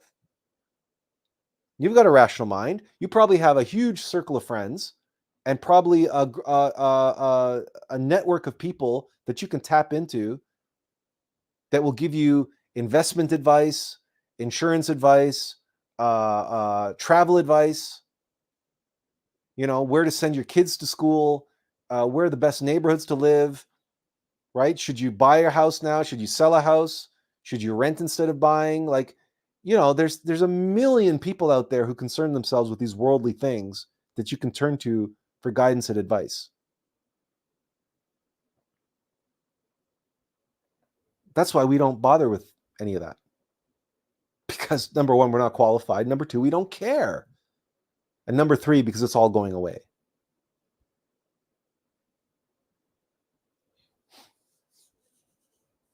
A bodhisattva cares about the immortal souls and the fate of those immortal souls. We care about monads. We're here doing the work of the father and the mother.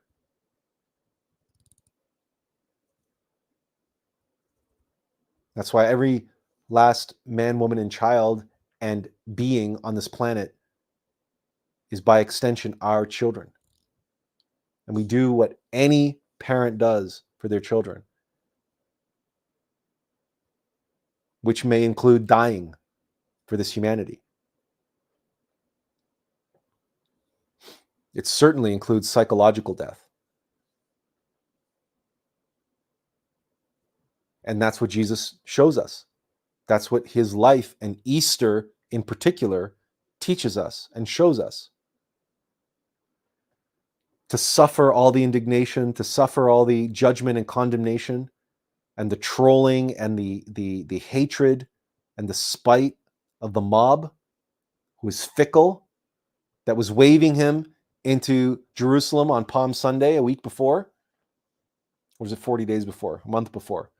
Regardless, one day, he's the greatest. The next day, let's crucify the bastard.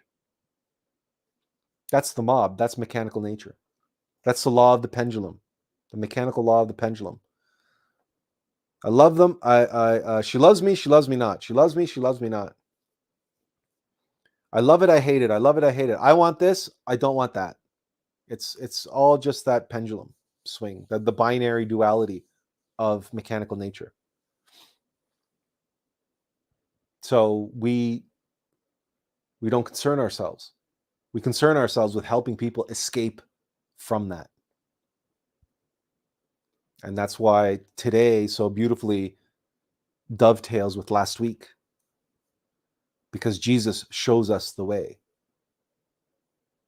of suffering and sacrifice and dying on the cross of suprasexuality, of accepting our fate and practicing white tantra, the cross of suprasexuality, to die as a mortal so that we can become immortal. And if we're on the path of the bodhisattva, so that we can become immortal while we are here on this earth, become a living, breathing God, like the great pharaohs of old and the great prophets and avatars and martyrs and saints, who are now ascended masters. But even if we're not on that path, we can learn much on making whatever contribution we are here to make. We can take a page from the Bodhisattva playbook, because it may be that might not be this lifetime, but it might be some future lifetime that we will be playing that out. So the more experience we have and the more practice we have in this lifetime, the more the Bodhisattva path will seem all the more natural and familiar to us in the future.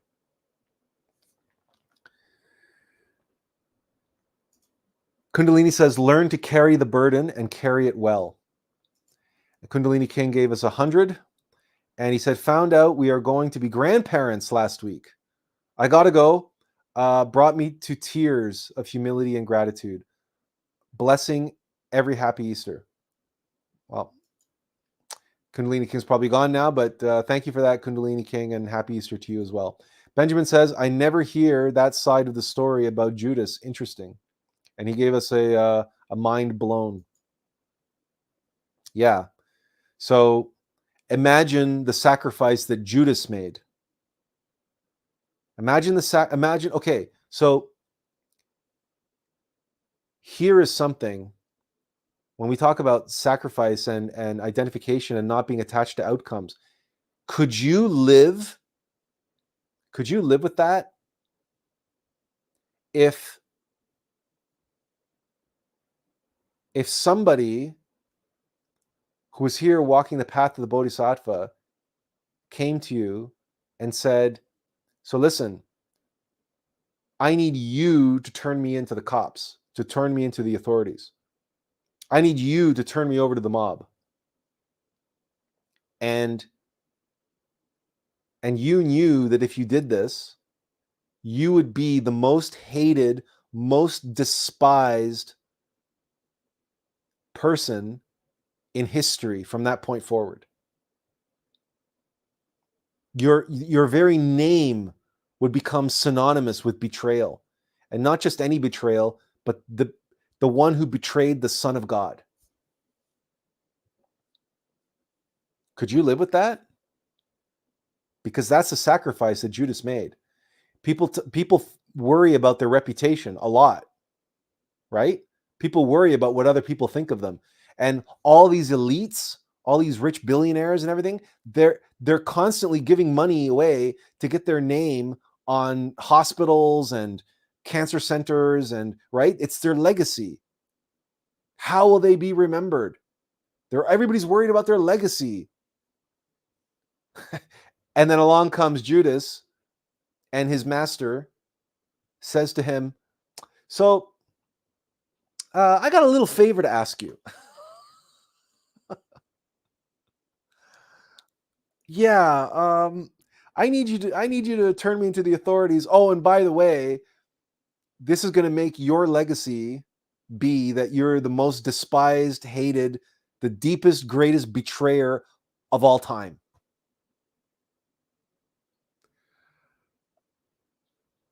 It's worthwhile meditating on. Could you do it? Could you do it? Would you take that on? That burden, that sacrifice?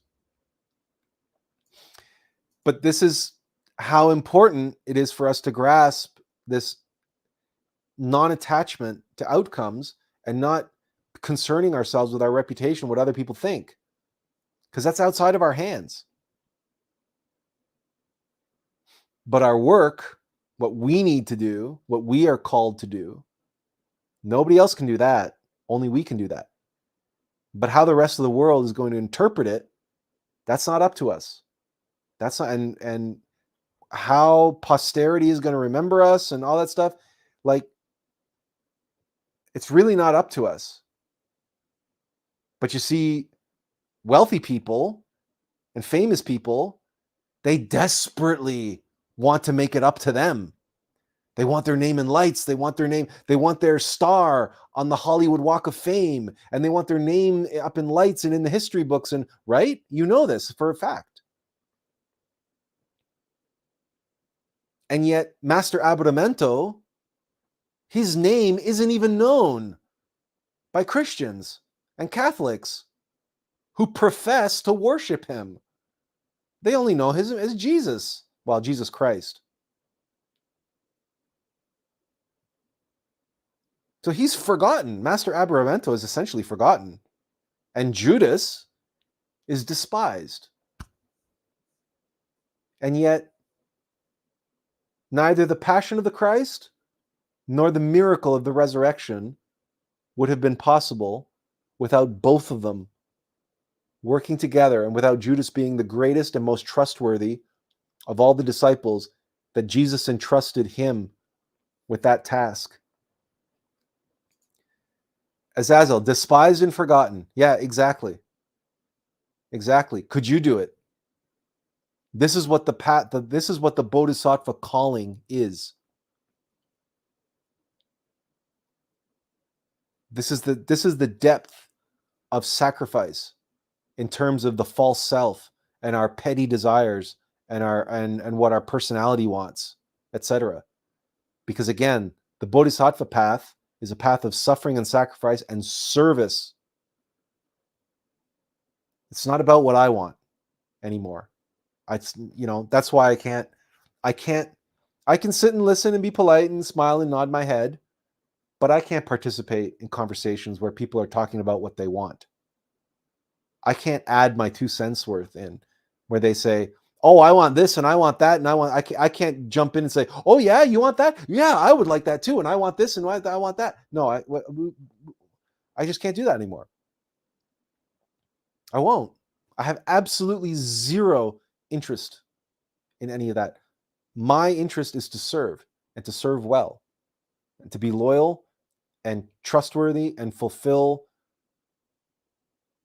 my end of the bargain, my end of the role. I am Samwise to my inner Frodo, Attlas. And together, combined, we're on this mission to destroy that ring. Right? That's my only concern. As if, I can't carry it for you, but I can carry you. Right? When I have those moments, then yeah, okay, that's what interests me. Can I be Sam to my innermost Frodo? That's and beyond. Right? And beyond. Can I one day bow out as Gandalf the Grey and come back as Gandalf the White? In other words, Gandalf the Grey goes away and it's only Atlas. Attila goes away and it's from that point on, it's only Atlas. And beyond, Alux. And then the relationship is Atlas and Alux. It's no longer Attila. He's gone. Right? Despised and forgotten. Tiffany says, are you by chance referring to the Rainbow Bright post through this past week? And not that it matters at this point. I just wasn't here for the beginning of your lecture, and I'm curious. The Rainbow Bright post.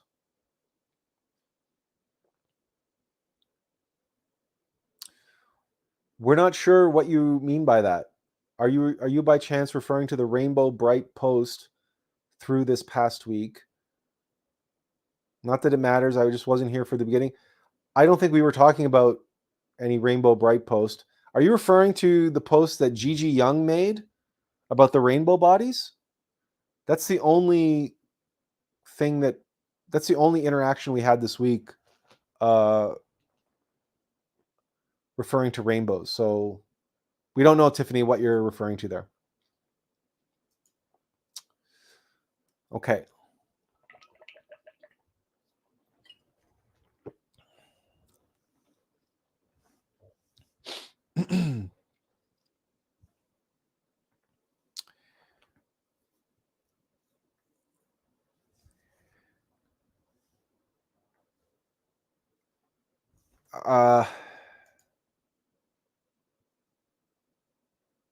Azazel asks, would you have time to talk after the stream? Yeah. Yeah, Azazel, stick around. How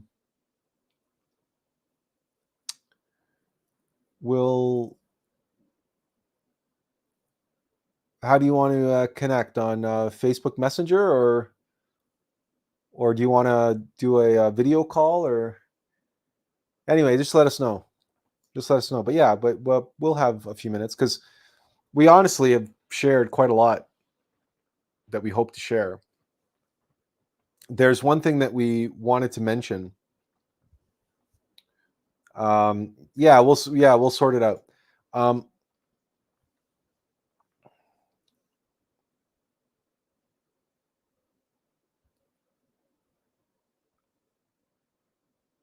The Elohim. Oh, okay. So Tiffany says, she says, when I first came in, you were describing being attacked, and the other day there was some kind of post about rainbow people or rainbow light. I can't really remember. Okay, so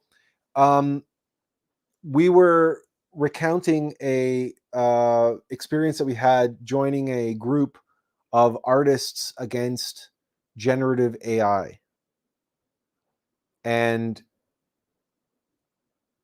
yeah, so no, we have not been attacked yet for our comment on Gigi Young's post about rainbow bodies, which was filled with inaccuracies, omissions, and, you know, just the usual new age word salad mumbo jumbo, just, you know, jargon full of platitudes and no real metaphysical science. And yeah, Gigi Young is in it. But at the moment, we have not received any negative backlash for the comment that we left there. If it's even there anymore, it might have been deleted. The post might have been deleted. Who knows? No, we were referring to a group of so-called artists against generative AI. And we joined that group on an invitation from a close friend of ours who is also an artist and shares a lot of, you know, like-minded with us. And because he was a member of that group and he is receptive to the things that we share with him, we went into that group with the false assumption that that group would consist of like-minded artists as our friend. So we made contributions there, and we were completely lambasted and eviscerated, and they completely turned on us. And what we were saying was the reason why they turned on us was because they weren't soulful, conscious artists talking about the evils of AI, of heartless, soulless AI. They were a bunch of egotistical, fast asleep, so-called artists and designers. In other words, a bunch of neurobiological AI that saw generative AI and the people who use it as a different tribe. And it was a case of tribal warfare of one AI versus another, right? You had neurobiological AI, and then you had technological AI and the people who use it.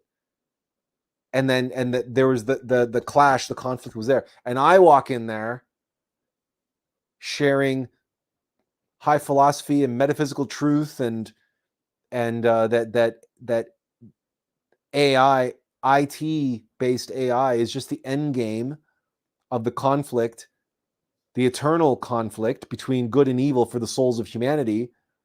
And then next thing you know, this group, instead of taking the ammunition that we're giving them and running with it, they turned on us because they're all AI based. It's just that their AI is mechanical rational mind. Their AI is neurobiological AI. So they had no choice but to turn on us because we were giving them the truth. So we take it from that now you see where we were coming from. So yeah, no, it wasn't the rainbow post. Well, we might still get lambasted for that, but we haven't seen anything or heard anything yet. So we don't care, honestly. Like this whole, like we said, this whole week and Good Friday and everything was just that, maybe that final straw that really broke the camel's back to finally get us to relax and let go of how people react, what people think, and how they judge us or condemn us. In other words, completely let go of all attachment to the outcome. It's just not worth it. And it's, again, when we meditated on it and everything else, it just became clear to us how foolish and stupid and naive it is that we're here in hell. The Bodhisattva descends into hell. We are here in hell, suffering alongside everybody else. And we know ourselves, we know our own demon, we know the tendencies that it has. It would be stupid and naive and foolish for us to think that this humanity is going to welcome us with open arms. You know, we got to take, if 2,500 years ago it was true in Plato's time, and he says no man is more hated than he who speaks the truth, how could it possibly not be that today? When this humanity is 2,000 plus more years more degenerated than it was back then. So again, the lesson of Good Friday, the lesson of all of this, the lesson of the Christ, the lesson of the path of the Bodhisattva. And with that, we want to share with you a link that we've shared before. but we'll share it again. There is actually a course on Glorian, and it's called The Path of the Bodhisattva.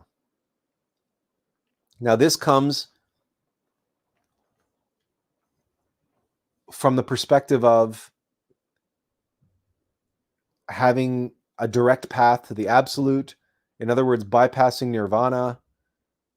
This is a very comprehensive and useful course to go through.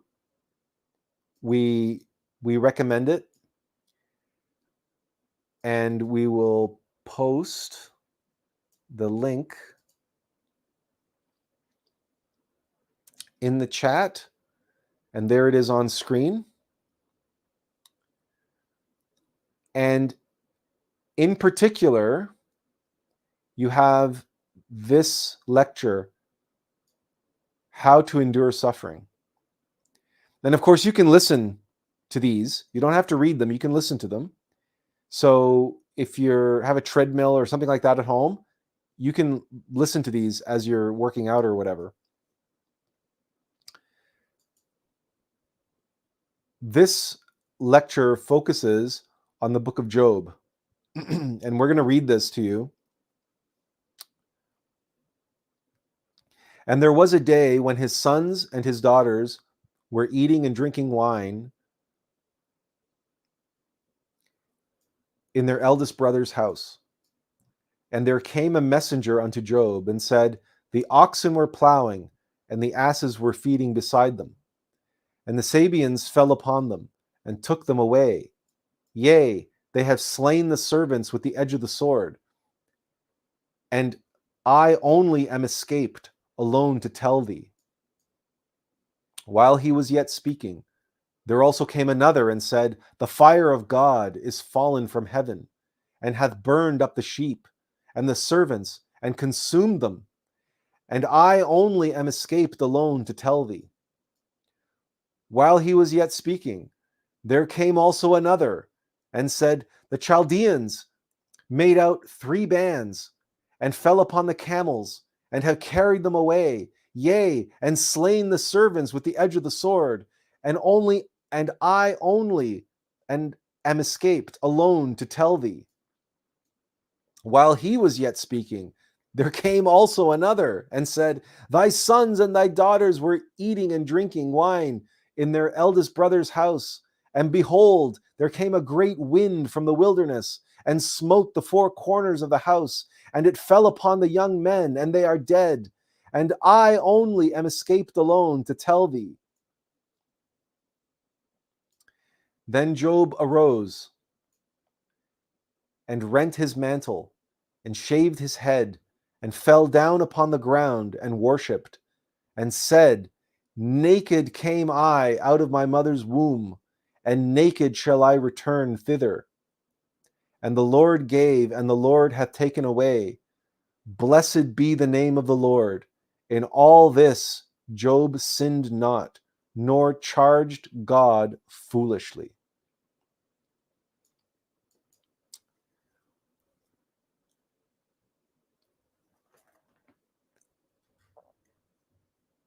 We remind you, the title of this lecture is How to Endure Suffering.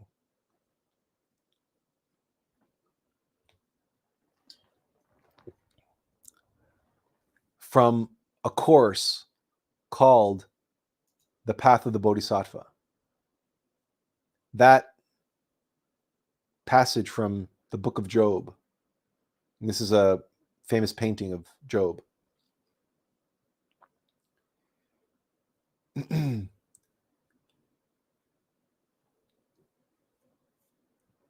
They outline here these 3 principles of these paramitas of the bodhisattvas, these bhumis: generosity, perfect joy, discipline, immaculate, patience, luminous.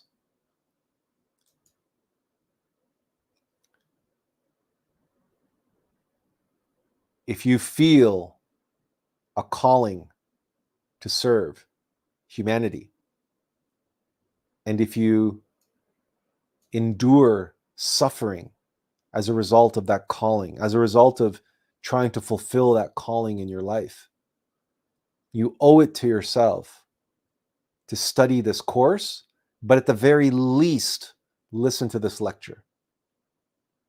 You're here today, and that's a good first step.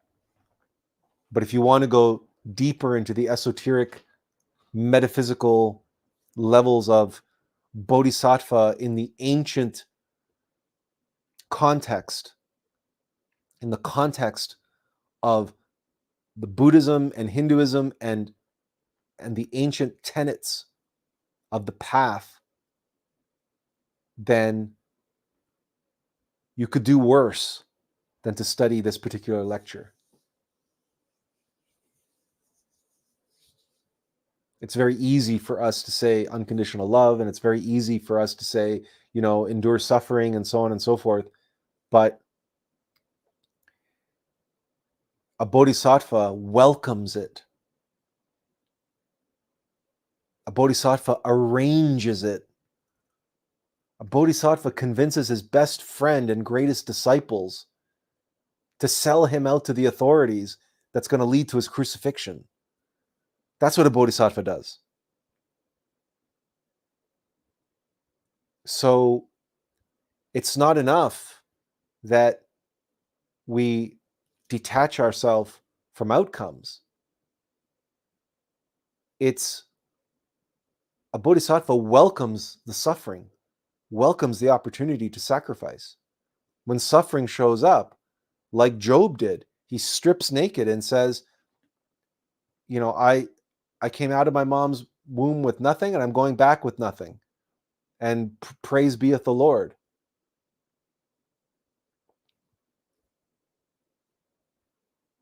Zero attachment. And always remembering that we're here to serve. We're here to sacrifice. And whatever that entails, whatever that brings our way,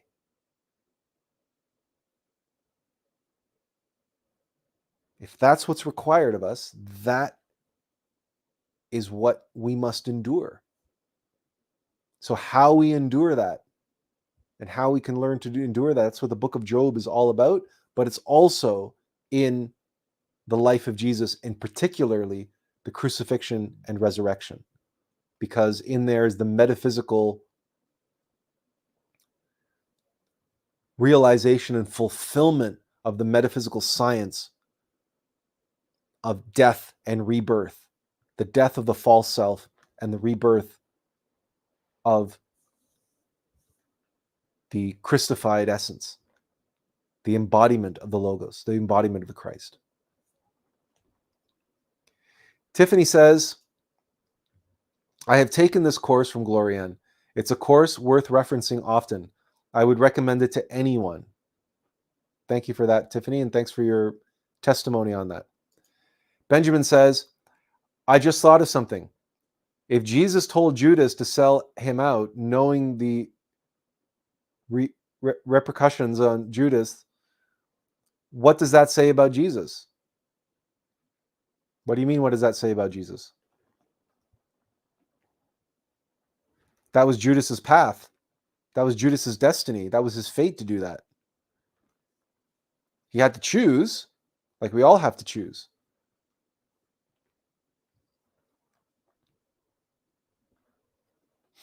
But somebody had to sell Jesus out to the authorities. Somebody had to play the role of Judas.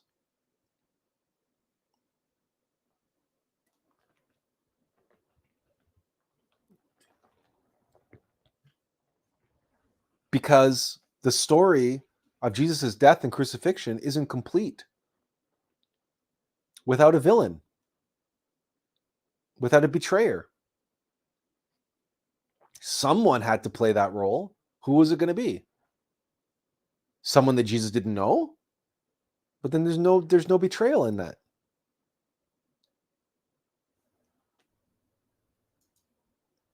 Yeah, no, and it was Judas's path. But the question that we pose is, would you be able to fulfill that path? Because Jesus didn't force Judas to do it. Jesus didn't put a gun to his head and say, no, you got to turn me into the authorities. Jesus himself, remember, in the garden, was praying and said, Father, if possible, let this cup pass from me, but not my will, but thine be done. So Judas underwent a similar level of soul searching. Any mortal would, facing that kind of destiny. But these are the moments where true greatness are defined. Do we rise to the challenge? Do we rise and meet our fate and give ourselves to our destiny and fulfill our destiny? We recently made a comment on a video about Dune 2. And we were the video, the person who had made this video essay was arguing that Dune 2 was a masterpiece. And we had to leave a comment explaining to him that Dune 2 is going to be forgotten. And the reason why Dune 2 is going to be forgotten, it might be a master work of technical proficiency, of the technical aspects of modern filmmaking. Dune 2 may be a masterwork. And it may be the new benchmark of postmodern filmmaking. But is it high art? And is it a masterpiece that's going to span generations? No, it's going to be forgotten. And the reason why it's going to be forgotten is because the message of Dune 2 is to deny your destiny. And if you're a woman, don't stand by your man. In Dune 2, the divine feminine doesn't support the masculine. No, the divine feminine walks away and says, oh, you're a charlatan. In Dune 2, Denis Villeneuve's Dune, Paul Atreides denies his position as what's the Itzhak Kerak. I can never remember how to pronounce that. So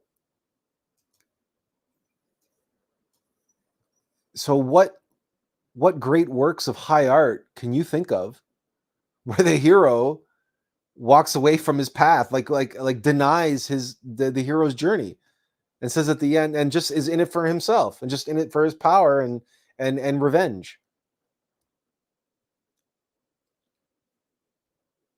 It's a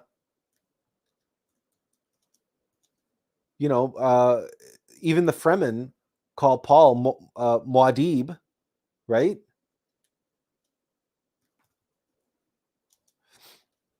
But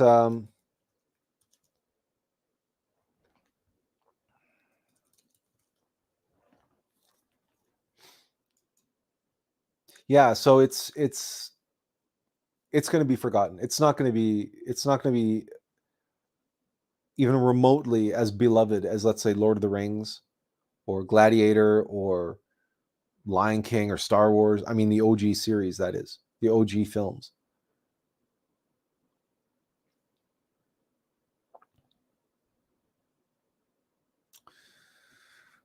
All right, everyone.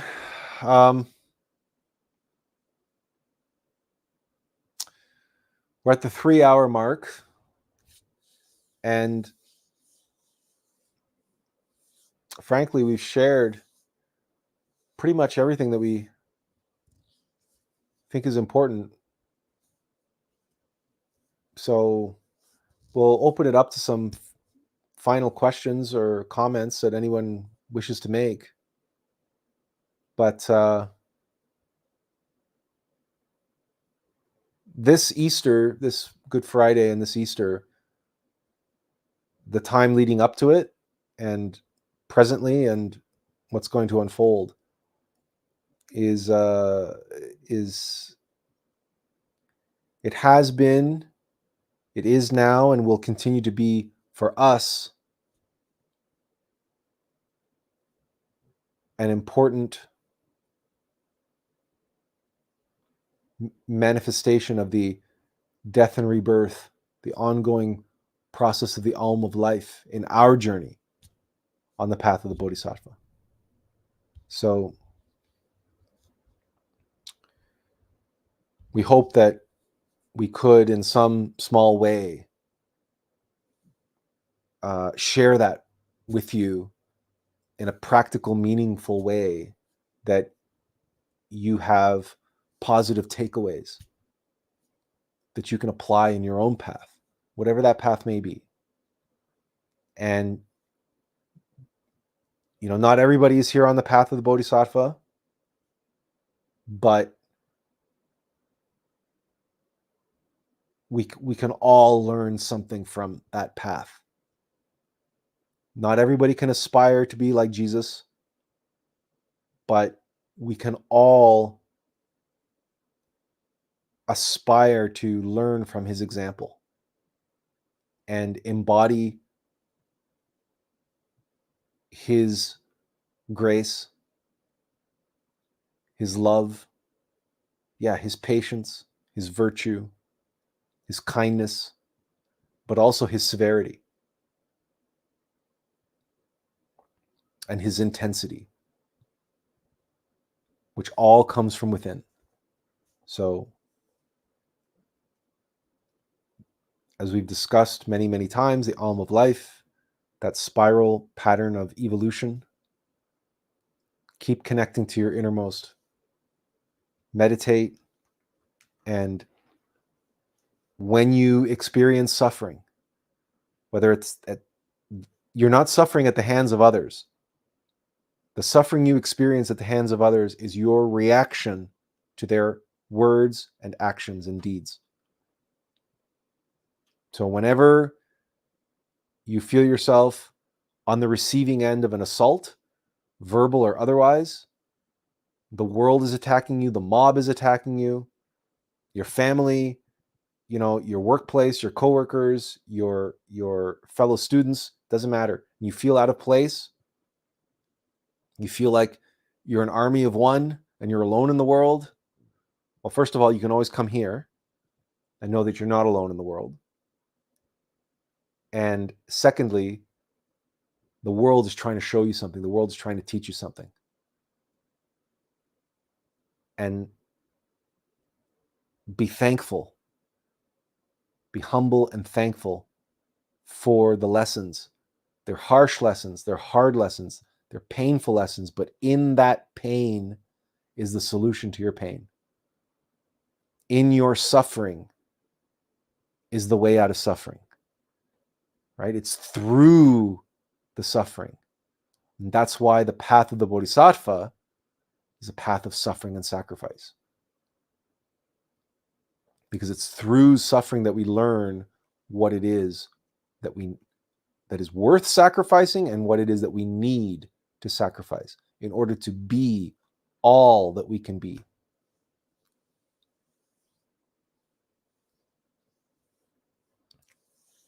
We had a long conversation with our father on Good Friday morning at breakfast. And we said things to him that we had never shared with him in our entire life. This whole episode with us in this artistic Facebook group and our meditation afterwards took the demon down another notch. The fear and the hold over us, and the fear of being judged, and the fear of being condemned, and the fear of how we are seen in our family's eyes, and so on and so forth. So we finally had a conversation with our father, which was really remarkable. And we introduced him to many of the things that, were written in our book, and we revealed to him the fact that we began meditating at the age of 5, and we revealed many truths about ourselves to him, which he has never been privy to until now. And he's turning 85 years old.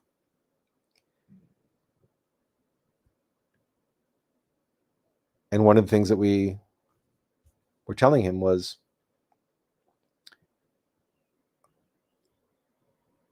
the alm of life, and life is baffling, and living water, and all the things that we've shared with you countless times,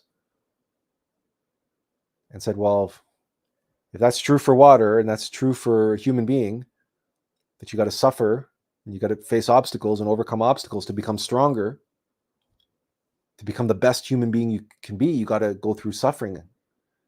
You got to do that. And I said, but it's Good Friday, and he's Catholic. And I said, you know what Good Friday is about.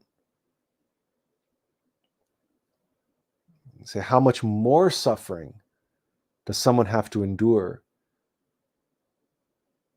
if they want to grow and develop into something more than just a human being?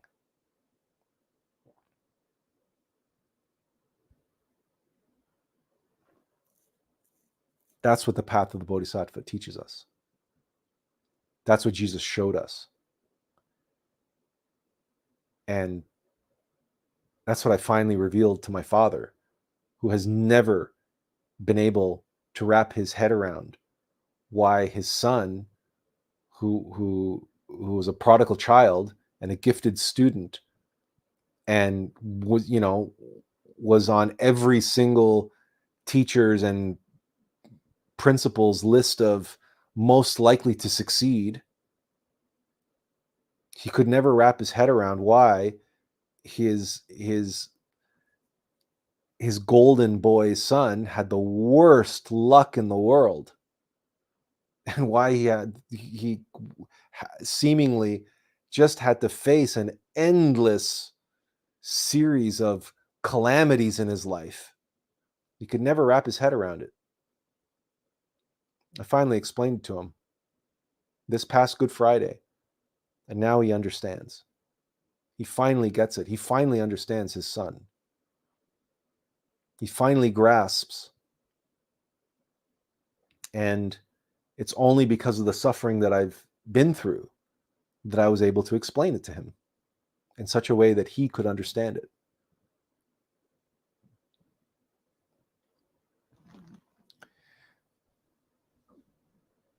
Joanne says, thank you, Attlas. This has been utterly beautiful.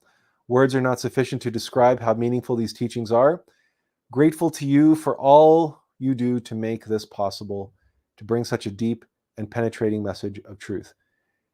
We are humbled, Joanne, by those comments, and we are humbled and grateful for your presence and those beautiful words.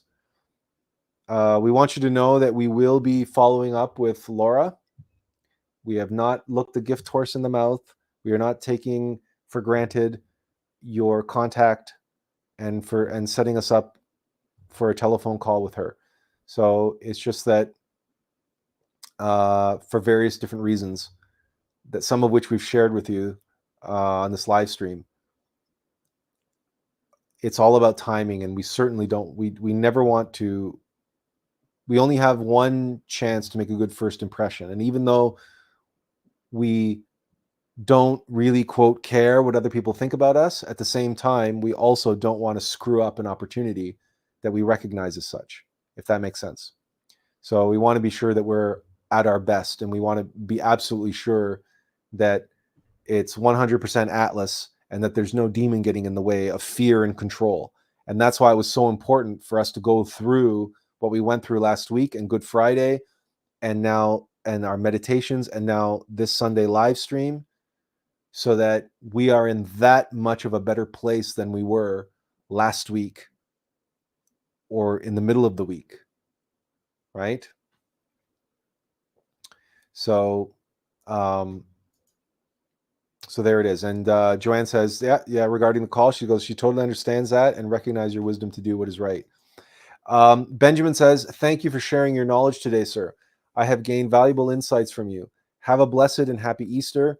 You don't have the worst luck in the world, sir. You are a good person who shares good things with everyone, and you will be rewarded in the next life. Benjamin, thank you. We will take you at your word. You may as well be our guardian angel, my friend. Thank you for that. It's nice to be appreciated. So, listen, if anyone has anything else that they wish to ask or wish to comment or share, please do so now. Otherwise, we will thank you all again for being here. We will remind you that we will all be here next Sunday, 2:00, as always. We didn't do any videos last week.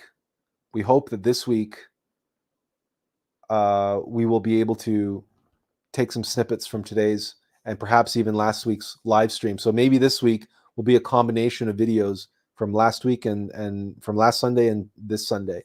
But we'll see. We'll see how that goes. We're not married or attached to anything in particular at the moment.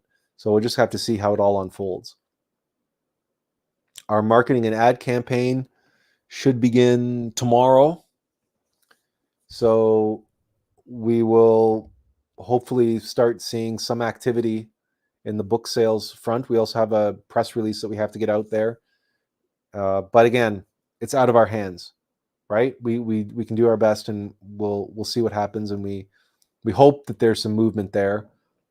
But again, we're mostly just concerned about the book getting in the hands of the people who can appreciate it and who need to hear our message. So we have a very close friend of ours who reminded us that trust and have faith that will happen, that the people who do need to read it will find it, will get it, will read it, or somebody else will find it and buy it for them. In other words, that the book will get in the hands of the people who need to see it. And he reminds us always to put our faith and trust that that's going to be the case. And we're doing our best to wrestle the demon of fear and control down and subdue him enough to really be comfortable with that and allow everything to unfold again as it should and as it must, and be grateful for it. And the enduring suffering lecture that we referenced and that passage from Job again reminds us that patience is a virtue, right? Having the patience of Job. The patience is a virtue. Not our lives, and certainly the path of the Bodhisattva does not unfold according to our timeline, according to our needs, our desires. No. It unfolds according to what's best for humanity. And if the timing isn't right, if we have to wait for things to align, then so be it, right? So thank you all for joining us again. We hope to see you all next week. Have to all of you, your loved ones, your family, we want to wish you a very happy and blessed Easter, and may you take advantage of the renewing forces of springtime, of Easter, to bring into activity all that you are, and be renewed in the light and in the love of the risen Christ. Joanne says, have a great week to all. See you next week. Take care, Joanne. Take care, everyone. Tiffany gives us a couple hearts and what is that? Is that a cat? Anyway, a couple hearts and a emoji icon of something. Wonder if can we make this bigger? No. Yeah, we can actually. Oh no, it's a chick hatching from an egg. It's a little chick hatching from an egg. Okay, we see it now. Thank you, Tiffany. Happy Easter to you. Happy Easter to all. So Azazel, look for us on Facebook Messenger right after the stream, and then you and I can pick up where we left off. Okay? Take care, everyone. See you next week. Inferential peace.